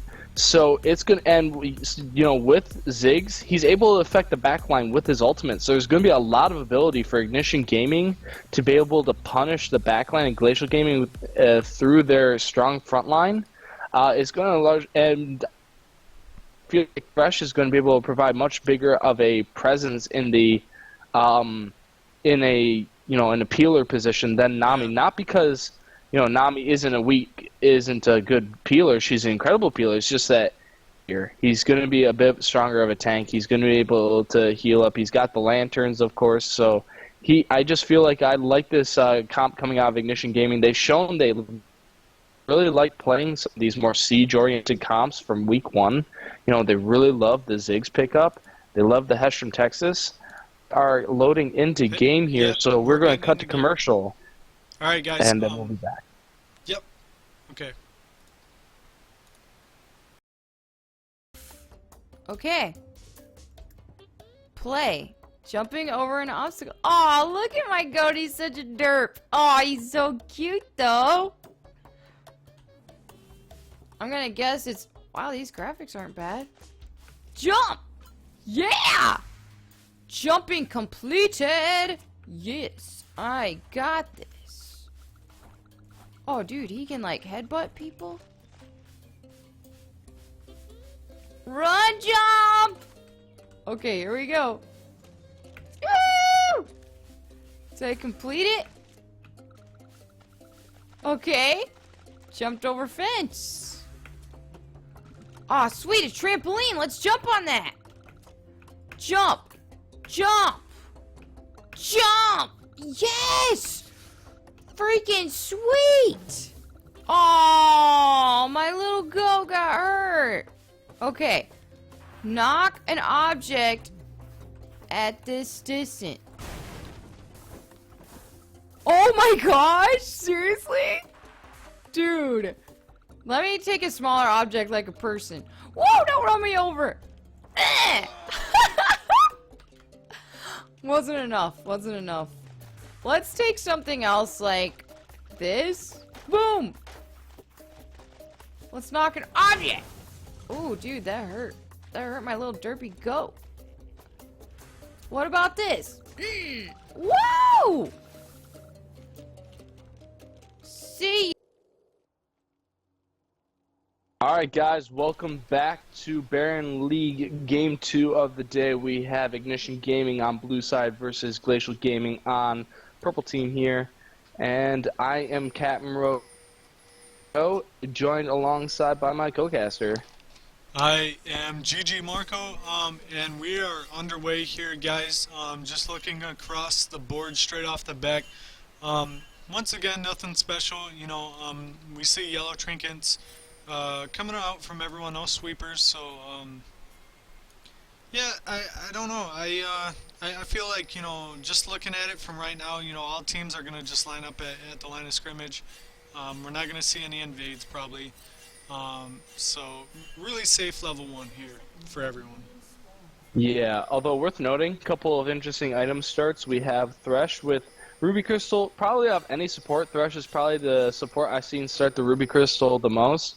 But what is interesting is these top lane item starts. We have Aurelia with the Cloth 5, matched by GG Simp rocking the Dorn Shield and Pot start. That hasn't been particularly popular ever since they nerfed it, you know, a couple patches ago. So that's going to be, in different lane, going to be great for YOLO Swag. He's going to want to probably turn that Cloth Armor into the Ninja Tabby, and that's going to be a pretty excellent conversion for him. He's not missing out on having that tenacity too much. Yeah, for sure. So about 5 seconds till the buffs get up here, and both teams are going to start on the bottom half of the map. Hash starting at blue, and we have Vi starting at I'm sorry, Hash starting at red and Vi starting at blue. Tisk Marco. Anyway, we've got pretty standard starts here. It's going to be worth noting how well the Ignition Gaming is able to channel aggression, because already down to, you know, 2/3. They've really got to do a good job in this bottom lane of focusing out Nami, because it's going to be really difficult to hit Caitlyn. So, oh, Bubble misses. But Nami, not quite the same way. She's going to be vulnerable. She goes for bubbles. She's going to be vulnerable. She's shorter range. So that's definitely got to be their point to target at. Yeah, for sure. You know, and Kleepa, CLG Fender, or CFG Fender, taking a little bit of damage here and there, a little bit of poke back and forth. So it's so tempting to call him CLG Fender. CLG Bubble on the soul. Missed a hook, so good job there from better level 2 turn there for Glacial Gaming. And this is probably going to be how we see most of the lane for most of this game here. They're just going to be pushing up and trying to hit targeted skill shots on them, just to try to harass and poke them down, use their range to their advantage. Yeah, for sure. Switching over to the top half of the map, we got YOLO Swag against GG Simp. Yep, and we see Hesh is kind of looking towards there. GG Simp, though, catches the ward.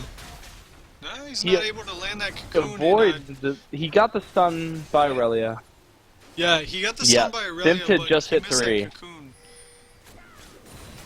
Simp had just hit 3 and got access to the Slice and Dice, which was absolutely instrumental for him avoiding that cocoon there. If he didn't have it available to him, he probably would have gotten stunned up. Probably would have had to blown flash. So Otherwise, good deflection there by Simp, wasting a little bit of Hetch's time. And we pull do on have the Kleepa. hook here from CFG Fender.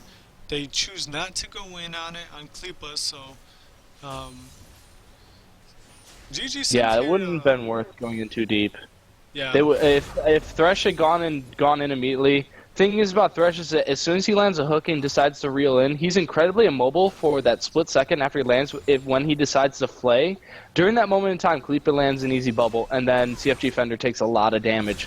So it was a really smart decision of him to not go for that trade because it. CFG Fender with another hook, and we do have quite a bit of damage here coming onto Pharos X. Blargenflar coming down to this mid bottom lane. Nothing's gonna happen. Some really scary situations right here. Vaultbreaker missed there, and that was a lot of damage that would have been very useful to have in that gank. If he had landed that, that's probably a dead CFG Fender. But that being said, good avoidance. They burned the exhaust of Soul Insight, or exhaust on Soul Insight, and still don't get killed in the gank. So well played by the bot lane here for Ignition. Yeah, for sure. So that being said, Fender's really low, and Kleepa and Pharos X aren't, and Kleepa's still got a lot of mana and good mana regen, so that's going to be a very tricky lane now to have to deal with. Yeah, we see Retro going against Miggles here in the mid lane, and Miggles taking quite a bit of damage. He's about half health right now, and Fender. Ooh.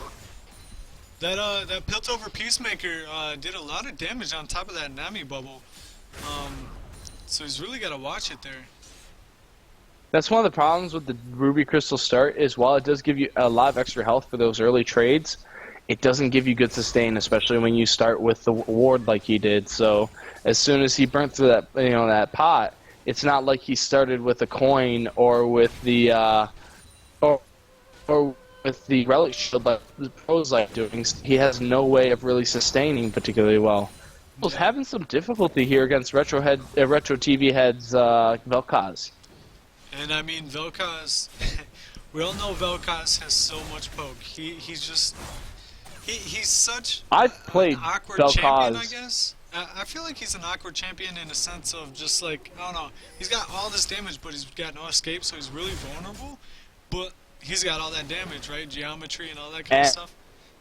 Geometry. Yeah. The thing is, I like playing Ziggs myself, and I've played Ziggs into a Vel'Koz lane before, only once, and it was horrible. So I do think that was picked, not, never looked at being a support, obviously. Surprised that Retro TV had that in his pocket. You don't really see many people playing it at all, and to know that matchup as being favorable and playing it as well as he has, it seems to me like he's got some good practice on the champion already. Yeah, it's just a poke champion versus poke champion here in the mid lane. But up top, it's just, just a little bit of slapping back and forth, GG Simp. Just going back and forth with YOLO Swag. Nothing too crazy going on right now. YOLO Swag doing a bit of a better job here farming as we are in the 7.5 minute mark. So YOLO Swag sitting on 60 CS right now, whereas GG Simp is only at 51 CS. So GG Simp probably gotta tighten up a little bit, get some more of these minions down, and he'll be just fine. Yeah, so we see Caitlyn and Lucian going back and picking up their BF swords. That's always a nice mark to hit at about the 8 minute mark to be sitting on that first big item. However, there aren't any potions on Caitlyn, so that's really relying on Nami's high mana sustain. Oh, and we see the ult coming out from Retro. Miggles in real trouble right now. Is he able to finish him off? Yes, he is. Retro with the first blood for Glacial Gaming. And while that Retrohead just catching out Miggles so very quickly. Yeah, that happened so incredibly fast. It was like he flipped a switch and just finished him off. It was like, wow. Yeah, that switch being level 6 is what that was, Marco. As Retrohead immediately got his ult, leveled it up, and used it very quickly. Miggles also caught a very... Ooh, Soul Insight gets taken low. Miggles was caught really in an awkward position because he had to walk through the Lifeform Disintegration Ray to be able to get back to his tower. So he was really caught out in a bad place, and so that means blue steal onto Hesh, and that's a blue buff denied to Ziggs. That's pretty huge. Yeah, and I mean that's really what they need, is just to keep themselves ahead, really. So Glacial Gaming doing a really good job of keeping the pressure on the map. As we can see here, Sullen Sight maybe should have backed a while ago. He's sticking around, and he's not necessarily in the best condition to fight. He's below half. He's at about 25%, and that Pilt over Peacemaker dropping him really low. So he's in the danger zone right now, and Glacial Gaming knows that. They're going to keep the pressure up on the bottom lane, and just hope to force the back or possibly get a kill here. Yeah, that's the nice thing about having lanes that are doing well with the mid and bot lane. Oh, pull. CFG Fender pulls him into tower range. There goes last minion, but he manages to just get out of tower range just in time. Well played 90 caliber net there by Pharos X. Soul Insight so low, but Flog knowing when you have your mid laner being able to shove out and bot lane is constantly shoving out as well, it means he can go counter jungle. So despite playing a arguably weaker duelist with the buy into the Elise, he's able to just take buffs because shoved up Miggles. Miggles had just died and was returning from base, and so they immediately went onto the blue buff. So really, Blarg and Flarg really looking to do well here. He's going to outscale the Elise's and he's currently, it would appear, to be stronger. Right. CS on him already. And his laners are doing well. Here in the top lane, we've seen Vi trying to come down for a gank. She was spotted by that ward, so they decided to back. And it looked like Glacial Gaming may have was in a position to try and get that tower. But Ziggs came down and used his ult to clear the wave. So now we have Soul Insight rejoining his comrades here in the bottom lane. Yeah, so the thing is that it's not so important that it doesn't matter if Miggles dies a few times. He's got the ultimate Mega Inferno Bomb, so he's going to be able to affect the back line regardless of how well he's doing. However, it is imperative to make sure that Retro TV Head doesn't get any more ahead on his Vel'Koz because... And we see a dive going down mid lane, Blarg and Flarg comboing with Retro, able to pick up the kill once again on Miggles. And that's 2 now for Vel'Koz, 2 kills. That's what I was just getting done saying is it's so important that Vel'Koz... Oh, Yellow Swag's going to die to Ignite. That's a kill for Renekton. This is not looking good here for Ignition as we see about a 2,000 gold lead here in favor of Glacial Gaming. Vel'Koz being ahead is going to be huge because that Disintegration Bay is going to shred Ignition Gaming if he gets really fed, and he's looking to do that. 2-0 here, 114 farm at 12 minutes. Be a very ferocious eyeball. Absolutely. You know, like you were saying, 114 a theme completed CS right now. Soul Insight putting some pretty good damage there on Pharos. But yeah, Vel'Koz is just so strong right now. Glacial Gaming is going to want a team fight. Any chance they get, we do have a team fight coming out right here. Cleep on Pharos-esque.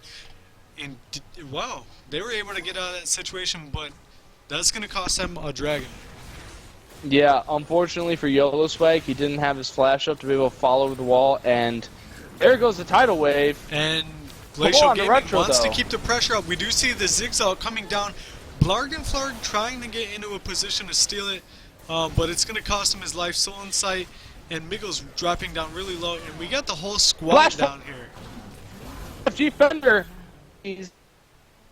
and they get the dragon, so and back into it. So that was really well done there. CFG Fender looking to take advantage of the aggression by Glacial Gaming because there was a lot of low life bars for Ignition. So Glacial Gaming thought they had the ability to contest, if not the dragon, to at least pick off the rest of the team after they did it. But it was well done by CFG Fender. Really cut off a lot of aggression as soon as they saw, you know, the kill be picked up. Yeah, I mean, Ignition was able to get that dragon and some kills along the way. But right now we see GG Simp here in this top lane, and he is going to go ahead and bring that down as punishment for Aurelia's roam there. Yeah, so one thing worth noting about that dragon fight, though, was that despite Ignition Gaming getting the dragon, Gold's valued matchup by the Renekton getting the tower. On top of that, Renekton was down about 20 creep score before that fight. Now he's back up to even, so while Aurelia was doing a good job to make the roam being felt, it gave Renekton a way to get back into the game for the time being. It's so important for the Renekton pick to be able to be comparable strength, because then he's going to be able to fight well, and especially during his early game power. Pharaoh's getting level. caught here, not in the best position. He's able to get back though thanks to the Kleepa heal, and we do see the Nami out coming out. And Good lantern. gonna try to finish off the deal, and he does on Soul Insight. And Blargenflarg, CFG defender's in trouble. really There's good Ballbreaker. timing there by the jungler. Blargenflarg still going in for more, and we do see the KO he's now dead. coming down on CFG Fender, and he's gonna go down. Ignition Gaming just lost 2 of their members, probably for sticking around too long. Yeah, CFG Fender. Too bad Vi's ult is uninterruptible, because his flay was perfectly timed to avoid it. We do But see Migos, another fight in the mid lane here. Hesh from Texas coming down onto the Vel'Koz, and Retrohead trying to escape, but he's not going to be able to. The execute coming down from Hesh, and Blargenflarg wants no part of it. He's trying to get out there. We do see GG Sim coming Miggles, down though. with the roam. Miggles, he may be in trouble here. Nice bubble from Kleepa. He goes down, and now Hesh from Texas is in trouble. Right. GG Sim going under the tower. Hesh from Texas trying to get away. Goes on a Blargenflarg, and he repels. Is he going to die? Yes, he is, but Scumbag Kleepa picks up the kill. Yeah, so that's another kill picked up for the Nami, 2-0-2. That's Port's wet dream. But really well played rotation there by Glacial Gaming. They wanted to get that mid lane tower, and while it was a smart gank by Hesh from Texas, it just was followed immediately back up by the rest of Glacial Gaming, who had already been moving back up to mid to try to take tower. And so it doesn't end up working out in their favor at all there on the trade. Yeah. And So, with yeah. that, we see Metro had 2-1, and the Athenes completed here. And we see Nami, again, I think Kleepa did this in the first week as well, but he built the damage Nami. He's got a needlessly large rod. Absolutely. And right here, you know, Hesh from Texas actually getting caught out. He's going to ride the Thresh Express to safety. But wow, that was really dangerous. We're seeing the powerhouse, or we're seeing the raw power that Retrohead has right now on this Vel'Koz, 2-1-1. Like you were saying earlier, he's got the Athenes on Holy Grail. He's got the Sorcerer Shoes, and he's got, you know, the Blasting Wand. So he is really strong right now. 17 minutes in, we are going to see this.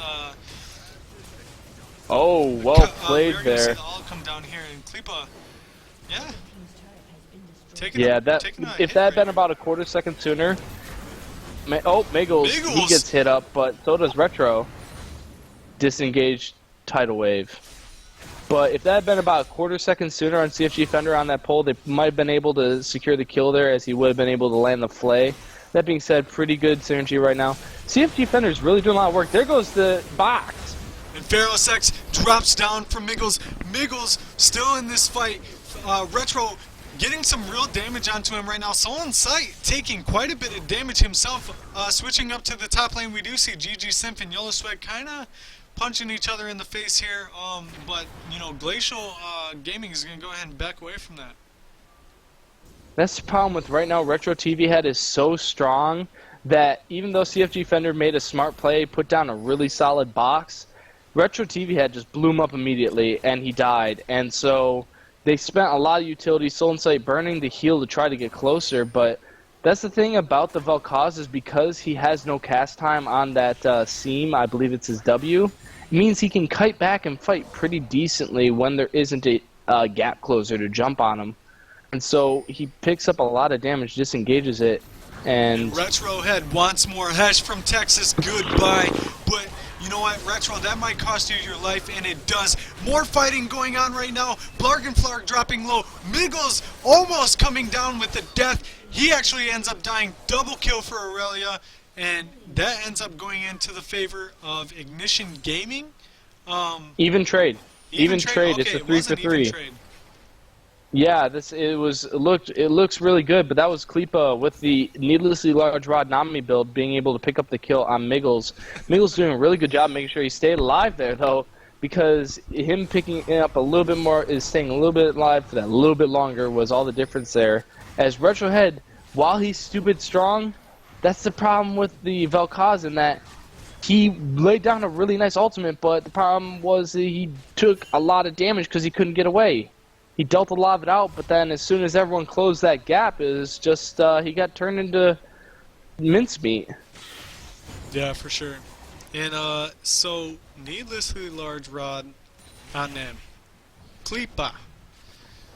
Tons of damage. A lot of coming gold out. on him. Yeah, a lot of damage coming out from Kleepa right now with that needlessly large rod, and it's not standard to build that. But you know what? He's doing just fine for himself right now. 3-1-5 with Moby boots and a chalice He's as got well. almost his. And we do see Pharos getting caught here. We see the Nami Nami out coming down, but it's not going to hit anyone. And Glacial Gaming is going to try to disengage this. No, Ignition Gaming wants more. They do catch Kleepa. Goodbye. Miggles gets the kill. And now Glacial Gaming is on the defense. Poor disengaged there by Glacial Gaming. Going through that side bush was not advantageous for them. It just made it too easy for the skill shots to land. Hesh starting off with the stun onto Pharos. Pharos, though, taken really low by that Mega Inferno Bomb off screen there. Holy cow, he is on nothing. Yeah, now we see GG Simp in trouble. We do see YOLO Swag just exploding to the Vel'Koz out there. That was something Ignition Gaming was not expecting. They did not respect the damage of Vel'Koz. They were so tempted by all those low health bars by Glacial Gaming there. It seemed like such a tasty morsel for Aurelia to try to get resets on her Q and just be able to clean up the rest of the team. But unfortunately for her, Kleepa's been really good on those support abilities, landing a lot of bubbles there. It completely locks him up. Get the kill there. And yeah, Kleepa's got as much gold as Soul Insight, or at least he did before he died. So he's been having a really good game for himself. Yeah, for sure. And I mean, just looking across the board here, Death Glacial... cap completed on Vel'Koz. If you thought it was bad, that was just with an Athenes. Yeah, he is now he's got a back. damage item. He's gonna come back like Rocky Balboa style. He's gonna, be throwing some heavy punches here. We got Glacial Gaming up about 5k gold, and they're feeling pretty good right now. Although that last exchange was alright. I mean, YOLO Swag find out Retro Flash. YOLO Swag though can't continue it up. Just a good catch out there by YOLO Swag there. Retro not respecting where the Aurelia would be after having shoved out like he did. Yeah, for sure. I mean, these players need to be aware of where the other team is going to be. Like, if you don't see someone on the map, you kind of have to assume they're gonna either be coming after you, or they're gonna be close. So you really got to be careful, especially someone is vulnerable. Hash from Texas getting taken. Yeah, that was a blind bubble. That was well coordinated because that was completely blind. He had no vision in that area of the map. So really good game, game presence there by Kleepa. Just had a bad feeling, and good bubbles there. He's been playing an incredible game with those bubbles. I have yet to see him really miss many that have been important. He's hit every single one that's needed to be hit. In fact, in the previous team fight when his team got caught out, part of that was that he almost landed a nice double bubble. Kind of a fight here going down in the mid lane. GG Simp is throwing everything onto YOLO Swag, and Retro comes up with the kill. CFG Fender going on to the Vel'Koz. They're not going to be able to get anything. Hesh actually lands a cocoon onto GG Simp. GG Simp is going to drop from the Miggles ult, and now, it seems like every single team fight we're seeing now it's going back and forth. They're trading 1 for 1, or they're trading even almost every single time. Kleepa getting caught here. Pull on to Soul Kleepa. Insight picking up the kill on Kleepa, and Kleepa probably shouldn't Ferox have been X is in trouble. Yeah, Miggles. Ferox is in a lot of trouble, but Miggles needs to be careful because Ferox can take him out. Okay, so Ferox, yeah, he's Probably going to go down. There's no way. Yep. So There we go. Glacial Gaming cannot afford to do that. I mean, you got to think about what just happened. They were in mid lane. He got They tower. were about to get a catch, and then all of a sudden, you know, Nami gets caught up. She was in a bad position. Well, you gotta, you know, ask yourself, what was she even doing there? Caitlyn, you know, same thing. Like, why was she still that close to the tower? They knew that, you know, the fight in mid lane had gone wrong. They had just lost one of their members, and Ignition Gaming was pushing back on Glacial. Well, that should have been a clear sign to say, hey, I need to get the heck out of here. But instead, he kind of was ignorant to the fact of what was happening around him, and that cost him his life. And, you know, part of the Glacial Gaming lead here is we see the gold lead is decreasing. Yeah, and that's the thing, too, where this Ziggs pick is doing a lot of work for them, because despite Retro TV being incredibly strong, Eagles is being able to claw his way back into the game because he's able to affect the map with his Mega Inferno Bomb. We saw him pick up the kill on the last catch out there with it. He's able to affect other areas so that even if he himself is not particularly strong and he has to stay stupid far back to respect the enemy team's strength because he'll get killed, that means he still can use his ultimate. And so, as we can see in the results, he's 4-4 and 6, and so he is been able to pull himself back in despite having a very rough laning phase. As we hit on the 26-minute mark, you know, we've got a 4K gold lead in favor of Glacial, but in the last few minutes as tight as they might have wanted to. Yeah, for sure. And I mean, Glacial Gaming had such a good lead at the kind of beginning of this match, and what they've been doing is kind of just giving up freebies. CFG Fender has been played incredible. To be worth noted, he has been. Absolutely. Not to take away, and we do Team have fight a breaking team fight out, here. though. Coming out, we do see GG Simp going straight for that backline. Miggles, goodbye. GG Simp is about to drop as well. He drops down. Ferox X trying to put damage onto everyone right now. Blargenflar goes down. Ferox X goes God. down. CFG Triple kill. Triple kill here for Aurelia, and YOLO Swag is feeling really good about that. Ignition Gaming, you know, just flipping this game on its head, and Glacial Gaming, who once was in the lead, is now in danger of losing this game. On their back heel. The thing is that while they did kill Miggles very well, problem was the rest of Glacial Gaming wasn't prepared to fight there. They weren't in good position, and by the time they rejoined the fight, not only that, but CF Defender with a really nice box, slowing down the onslaught by Synth and Blargenflarg. So, Retro Head getting kill caught the target out here. as quick as they wanted to, and then re-target.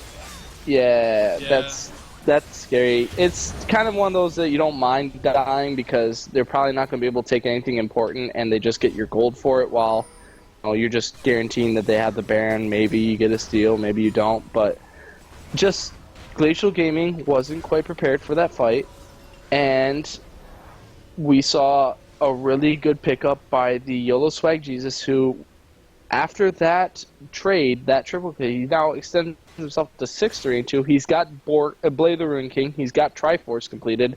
He's just like Jax to be considered at this point. He is incredibly strong. Yeah, absolutely. And just looking at everything right now, it's Glacial Gaming was ahead, right? And I mean, like I was saying before, they gave up the free kills. They gave up, you know, some objectives due to, you know, maybe poor shot calling or bad positioning. But what they need to do to kind of come back is they need to stay level-headed. They need to understand what's happening right now. They don't want to fight, right? Ignition Gaming kind of controls the game right now. They have Baron, and they are pushing up. So Glacial Gaming gonna kind of want to wait out this Baron buff before they do anything. They can definitely still get back into this game, but they need to communicate what they're doing, what's going on, where they're going to be, because it seems like they're not doing, they're not really communicating as well as they should be. Yeah, and not only that, but here's where we get to see the famed Zig Siege. He's got blue buff on top of Baron, as compared to really the best wave clear. Oh, and Blargenflarg going in on his CFG Fender. CFG Fender taking damage. Blargenflarg going all the way to the back line. We see the Vel'Koz coming out, and we do see Aurelia getting dropped. Blargenflarg dropped.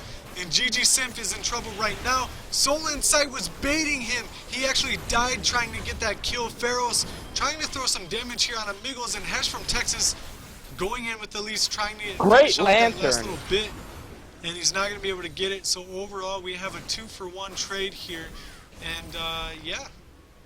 Woo! You gotta watch out there. Miggles taking Pharaoh Sex very low there with that bomb.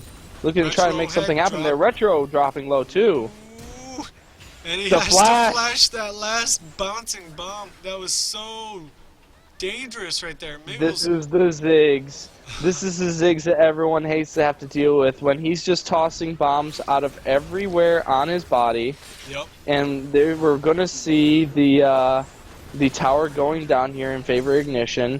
Really pretty solid fight though by Glacial Gaming though, considering all things. It was a 1-for-2 trade against a fully baroned up team. Yeah, I mean Glacial, they could have played it a little bit better, but you know, it's just one of those situations where it's like, okay, it looked at first like, okay, are we gonna engage? Should we not engage? But finally, you know, they did pull the trigger. They managed to pick up the kill onto YOLO Swag from Ignition, but it ended up costing them 2 lives in the process. But you know, taking away the Baron from Aurelia, I don't know if it's worth. It was definitely a risky call. But Retro getting pulled. Retro getting immediately nuked. Retro goes down. He was just too far out. Right now, Ignition has all of the map presence, and so Retro just extending it a little bit too far without any team members gets killed, and that's a huge blow to get Glacial because he's their strongest member, and so they're not going to be able to fight without him. That means 20 seconds of unabated pushing for Ignition. Yeah, for sure. Ignition right now, they are just taking control of the map. They're moving from one objective to the next, and they're working as a machine. They're doing so much better than they were in the early game. Double They're coming together, and you can tell, you know, kind of the communication from them is just really strong. We Pharaoh see a team gets fight murdered. Pharaoh SX dropping down right now. Blargenflarg not able to do anything to help his teammate right here. YOLO Swag got that GA, so he's really fearless right now. And Ignition is looking to push his tower down on the next minion wave. That's absolutely huge. Glacial Gaming lost their best source of wave clear. Right now, all they really have left is the W from... oh, there goes the ultimate. Flash away by YOLO Swag. And Glacial Gaming, that was get damage down, but... you know, damn it. Yeah, it's nothing really going to come out of here. You know, it looks like Ignition's going to back off. Maybe go ahead and head towards that dragon area. So, I mean, all in all, you know, Glacial at this point, there's nothing they can really do to stop the dragon. They need to stop the by Glacial, right. And it's a lot easier to do than continuing the siege. So, blue team picking up the dragon there. 55.5 thousand gold to 51.5 thousand gold at 33 minutes here. 21-15 in favor of Ignition. Also worth noting, Ziggs is actually pulled ahead. Now ahead of Retro TV head in gold. Yeah, really good job by Eagles, making himself really pertinent in team fights. Yeah, we do see CFG Fender pulling that hook. Glacial Gaming able to take down that tower. They're going to go ahead and back off. They don't want to take anything else. They're being really smart here, and they're just going to, you know, try to take back control of their own jungle. Yeah, just an absolute colossal showing by CFG Fender. No wonder people have been banning it away. He has got 19 out of 21 kill participation. He has put his team on his back really helped them through that early mid-game slump that they had, and really worth noting, commending his play here today. Yeah, for sure. So looking across the board here right now, we see for Ignition Gaming, we see Aurelia YOLO Swag just sitting on a massive 6 kills. He's only got 4 deaths. He's got that Trinity Force. He's got the Bork. He's got the GA. So he is just so incredibly strong right now. Hesh from Texas with Elise, 4, 2, and 6. I mean, he's got a Warden's Mallet. He's got the Sorcerer's Shoes. He's got the Haunting guys. And he surprised he hasn't gone for more of the Meteos CDR build with the with that shield, building the Aegis into the locket, considering the Retro TV head's laser beam. A little bit surprised on that, but he still had a very good game for himself. Yeah, for sure. And Miggles getting himself back into this match definitely was very critical for Ignition Gaming. He was able to do that, and now he is just so incredibly strong. You know, I mean, he like, we all know what happened to him early game, right? He got blown up, but he was able to kind of pull himself back into this match through the team fighting and through the communication of Ignition Gaming. So it's going to be important that Glacial Gaming really knock down and get out, you know, get Miggles out of the fight, get Lucian out of the fight. I mean, it's going to be hard to get Aurelia out of the fight because she's already got a Guardian Angel. Lucian's able to contribute with his culling. He's got 14 assists. He's been a part of kills because he still has the ability to engage from range. And so they've been doing a really good job of being in these kills. As we can see, you know, we've got Miggles. He's got 18 out of 21. As we said before, 19 out of 21 for CFG Fender. Soul Insight's also been out 18 out of 21 kills too. There's a lot of assists on the team here, as compared to Glacial Gaming is a little bit more selfish. They've been a lot more solo kills, or fewer assists in those kills. Good Satchel dissuades any fighting there, though, sends 2 of them back. We have initiated of the Baron dance. Yeah, so right now, it's that point in the game. It's 36 minutes and we see Ignition Gaming going for the Baron, and basically, I guess whoever wins this fight may end up winning the game. It is going to be that crucial. Worth noting, Vel'Koz is in bot lane. Aurelia split pushing. YOLO Swag pulling Retro TV head away. They're not going to have that available in this fight. Elise does get the smite on it. She's going to go ahead and repel. We do see Blargenflar going on to Miggles. Miggles trying to get out of the situation right now. Over here we see YOLO Swag dropping down. Kleepa, Miggles dropping low. Blargenflar trying to get CFG Fender. Double kill for YOLO Swag, and no one has put any damage on him. They don't want to touch him. The Guardian Angel. We do see the ult coming out from Retro Head, but it's not going to be enough. GG Simp throwing down the stun, and Retro Head trying to throw Geometry on a YOLO Swag, but he is the only one still in this fight. Retro Head. GA popped on YOLO, but Hesh picks it up. What a fight for Ignition Gaming as we see Blargenflar having to run away from CFG Fender. 4 for 2 trade, and we're going to see some inhibitors fall. Yeah, I mean, right now you have 40-second death timers on Vel'Koz. You have 20 seconds for Renekton. We're definitely going to see this inhibitor fall. We see there goes Kleepa getting caught, and he just got way too close CFG Fender with yet another pull. Yeah, he has been pretty money with those. There was no one there to help him. The fact that he was that, you know, far up was definitely really bad. They're not afraid of anything. They have Baron. They just want a team fight. He's wanting to use his Death Cap Athenes to his advantage. He's trying to use his damage build to be a bit more effective. But really, the big part there was in that fight was the joining of the bot lane split pushers to that fight. YOLO Swag picking up a double kill. Retro TV had almost managed to pull things back onto his team. He absolutely tore people up with his abilities. But, being said, at the end of the day, it was Ignition Gaming coming out top, picking up the Baron, probably a great deal of importance in that fight. Yep, so Glacial Gaming at this point is just had pretty much buried themselves. They were in they were ahead by a decent amount, and they were making plays for themselves. They were controlling the map, but now Ignition, you know, really flipped it over. And Glacial Gaming gave up the freebies. They gave up way too many free kills, and that's exactly how Ignition got to where they are now. They took advantage of that. They were like, yo, if you're gonna give us these free kills, we're just gonna take them. And that's kind of what spawned this whole snowball of Ignition Gaming to, you know, where they're at now. They're controlling objectives. They're winning team fights.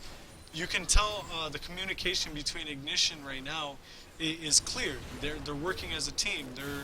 They understand what needs to be done, and they're doing it. No questions asked. Yeah, there doesn't seem to be any clear team fight situation that Glacial Gaming prefers. Like, they have the, you know, they have the Nami ult as we see the going into this backline, but he's dropping dangerously low. Going down. Miggles is gonna Zonya's. Blargenflark getting dropped down, and Ignition Gaming is continuing to press onto this Glacial Gaming team. They're not gonna have it, and this could cost them the game right here. It's going to cost them at least 2 inhibitors, which is going to be huge. But what is the best team fight for this Glacial Gaming squad? Do they lead with the Nami ult and then follow up with Blargenflark? Like, I don't feel like their CC is consistent enough. There seems to be a difficulty in understanding what the best case is for their fights. Meanwhile, for Ignition, they don't necessarily have a best case. They just use their CC. If they land it, they go in. And Miggles uses, you know, Soul Insight uses his ultimate when he sees a bunch of people grouped up, and he's got a good ability to land a lot of damage consistently. And Miggles just uses it, like I said, in the pregame, he uses he's using his bomb on backline.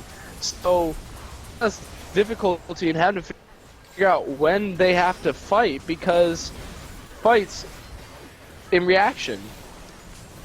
And if you really watch the Ignition Gaming team fight, they do such a good job of being engaged on. And what I mean by that is they recognize, okay, we're getting engaged on, let's kite back. They kite back, they throw damage in, and then they flip it. They flip the team fight. They have their big tanky guys go to the backline, and they just completely they soften them up, right? When they're getting engaged on, they soften them up, and then they flip it. They go straight to the back line, and they go for the blood. And they're doing such a good job of continuing to do that team fight after team fight. And Glacial especially Soul Insight. Soul Insight, it's so important for him in these team fights to position well, because he's realistically the only target for Blargenflark to use the Assault and Battery on. Because Miggles will use his Zonias and then immediately puts the Vi ult on cooldown. Hesh from Texas, he is going to use Repel, and it's going to put him avoid it. YOLO Swag Jesus, you don't want to go on YOLO Swag. He's kind of beefy. He's wanting to be on the front line. He's wanting to soak it up. It's like his positioning so very well, staying so far back that it's making it very difficult for Blargenflark to be able to get his ultimate on the targets he's wanting to. Yeah, for sure. So, Glacial Gaming definitely has a lot to make up for. Do not count them out. There is a way for them to win. I mean, the amount of well, let me put it to you this way: the chances of them coming raw back are AOE slim, damage. Right? They have a lot to make If up Retro for. can get a great ultimate down, Retro TV Head still does a really ton of damage, and he can just lay the pain down on to Ignition Gaming if they're able to set up enough time for him to sit back and blast everyone.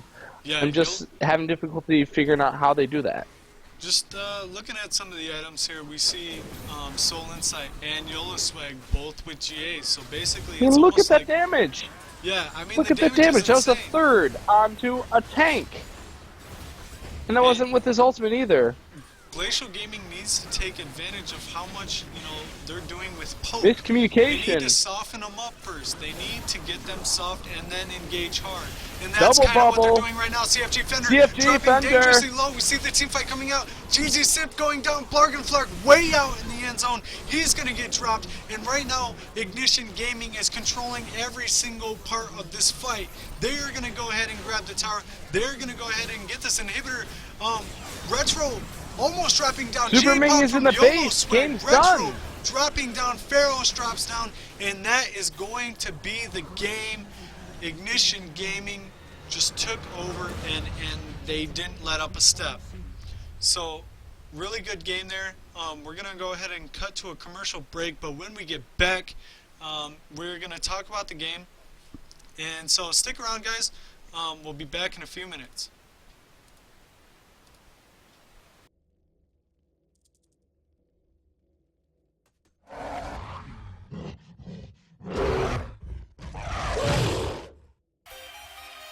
The Cocoon does land on the Vi, does not get stunned from Syndra. They go back, they want to fight this. Goes in. Vi goes in, he goes in, oh my god, there's so much damage going down. Draven all goes in, Renekton's in the back line, Sekai's going low. Vaughn is about to die from this Draven. He does go down, Cash Money goes down.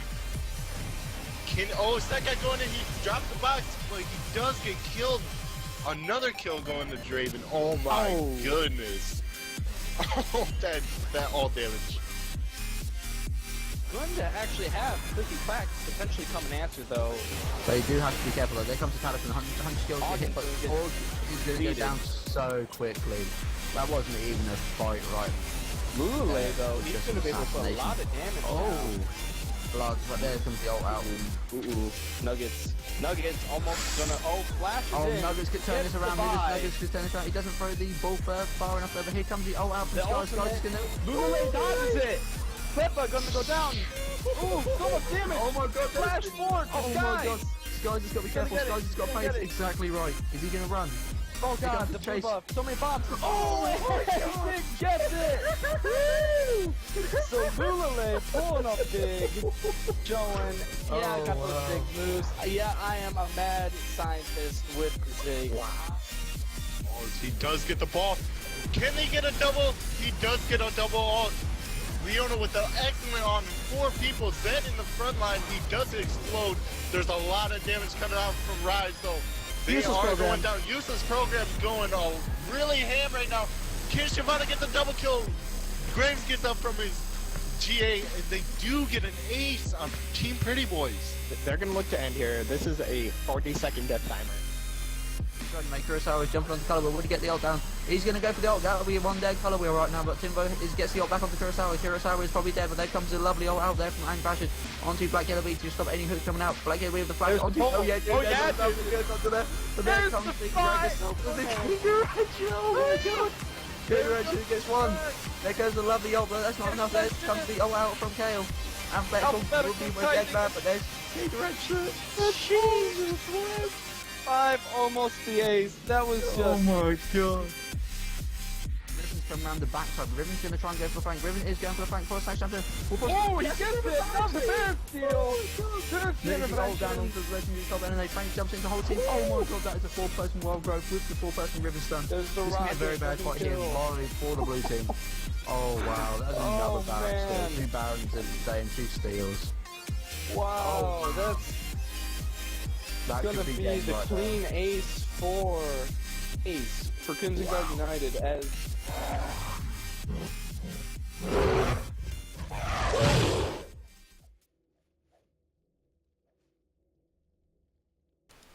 Alright guys, welcome back. We do have YOLO Swag here who just played an awesome game on Aurelia with Ignition Gaming. Welcome.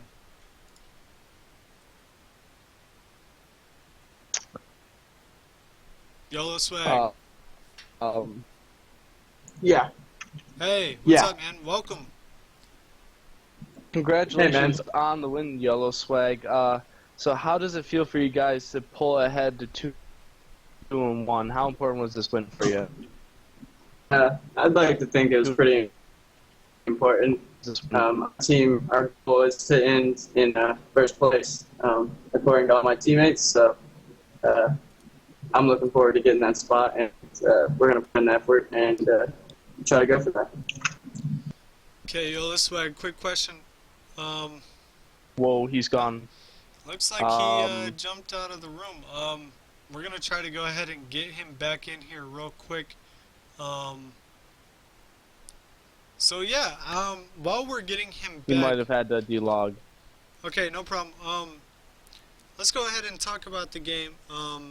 So as we've seen, well, I guess we're gonna go ahead and figure out where Yellow Swag went real quick. I think he is client clash or something because he's not in his room. Okay, no problem. If you want to go ahead and grab, go ahead and see if maybe Miggles wants to jump. We'll get someone else real quick. So. Okay. Alright guys, while you stick around, we're gonna go ahead and see if Miggles would like to be interviewed real quick. But wow, what a game we just seen from Ignition against Glacial. And this game what's up, Miggles? Hey. Hey. So we've got Miggles here with us, the Zigs from last game for Team Ignition Gaming. So Miggles, I'll pose the same question to you that I did to Yellow Swag. If you guys move you up from 2-1 as compared to 1-1. Wait, what? You guys improved from 1-1 record to 2-1, which kind of puts you right behind the leaders. How big was this game for you? Pretty big, because we want to have a big lead as possible, I guess. And last week's game was pretty depressing, because when I picked Ziggs and they just pressured us mid early so hard, I could never farm or anything. So pretty good rebound. Okay. Yeah, indeed. Especially after you got picked, Retro TV had picking the Vel'Koz into you, and he had a pretty good early gaming against you. So were you kind of feeling, oh no, here it comes again when that started happening, or what was your mentality at that point in time? Well, my mentality, I didn't feel too bad because falling behind on Ziggs and falling behind on Fizz are completely different. Because, I mean, even if I fall behind, I can still kind of do wave clearing and just stay back and poke, while Fizz is, like, all in. So, like, I mean, I don't expect to be able to play Ziggs anymore the tournament, but he's pretty safe even if you fall behind. I wasn't expecting to fall behind that much early, but we still were able to go through with our strategy. So, alright, well you guys just got done playing an awesome game. I'm curious, what were you guys' thoughts after the loss last week? What did you guys do to prepare for this week's game? Well, we just decided to come up with some alternate picks because we had like we had really little comps set up to try. So we practiced some different things this week in case they did ban Ziggs and some of our other champs. So yeah, just mainly practicing different champs and trying different strategies. Okay. So at one point in the game, it looked like, you know, Glacial Gaming is kind of controlling the game. They kind of were ahead, right? And they were pressuring the mid. Like you got ganked twice, like back to back. Yeah.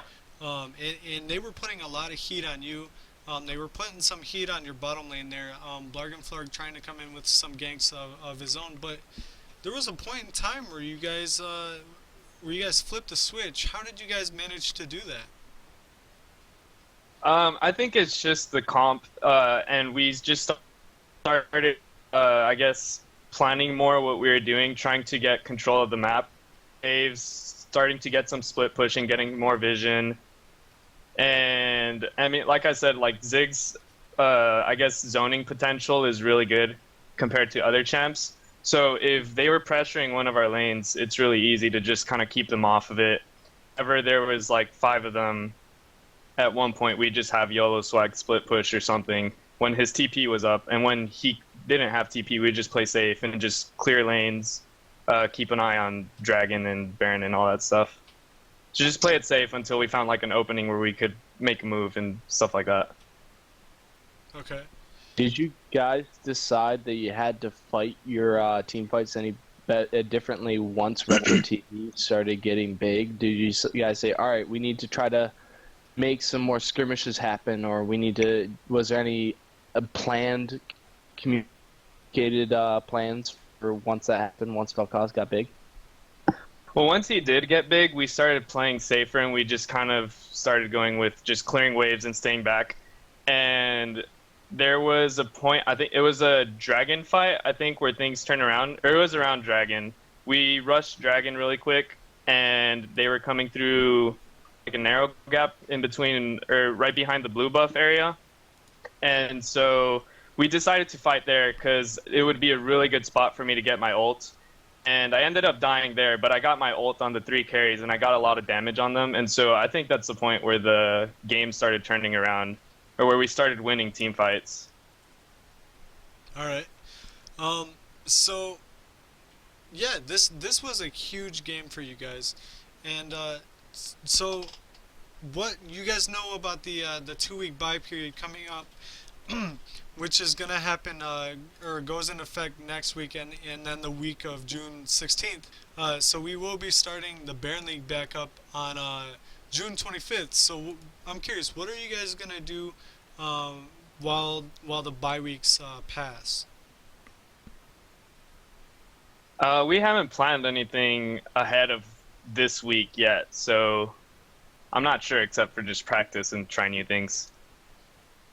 Probably reinforce on what we were practicing for this week, because we weren't expecting to get Ziggs, but I don't think we'll get any more. So we're gonna practice new stuff and just see what we can come up with. Okay, fair enough. Hey Logan, do you have any more questions? Nope, just want to say congratulations on the win, guys, and I look forward to seeing you guys after our break. So, good job with your game. Thank you. Mm-hmm. Thank you. All right, Migos, thank you. And to everyone at home, this will be the last day of Baron League for 2 weeks, and then we will come back on June 23rd with the Dragon League, and then we're going to come back on June 25th for the Baron League. So the teams do have a 2-week bye period. Hello. So they're going to be able to train and stuff. So we are going to go ahead and sign off for tonight. I'm GG Marco. And I'm Logan. Sorry. And he's Logan. Paying attention to Twitch chat, OP. He is that Logan guy. So, alright guys, we're going to go ahead and call off for tonight. But we will see you guys in 2 weeks.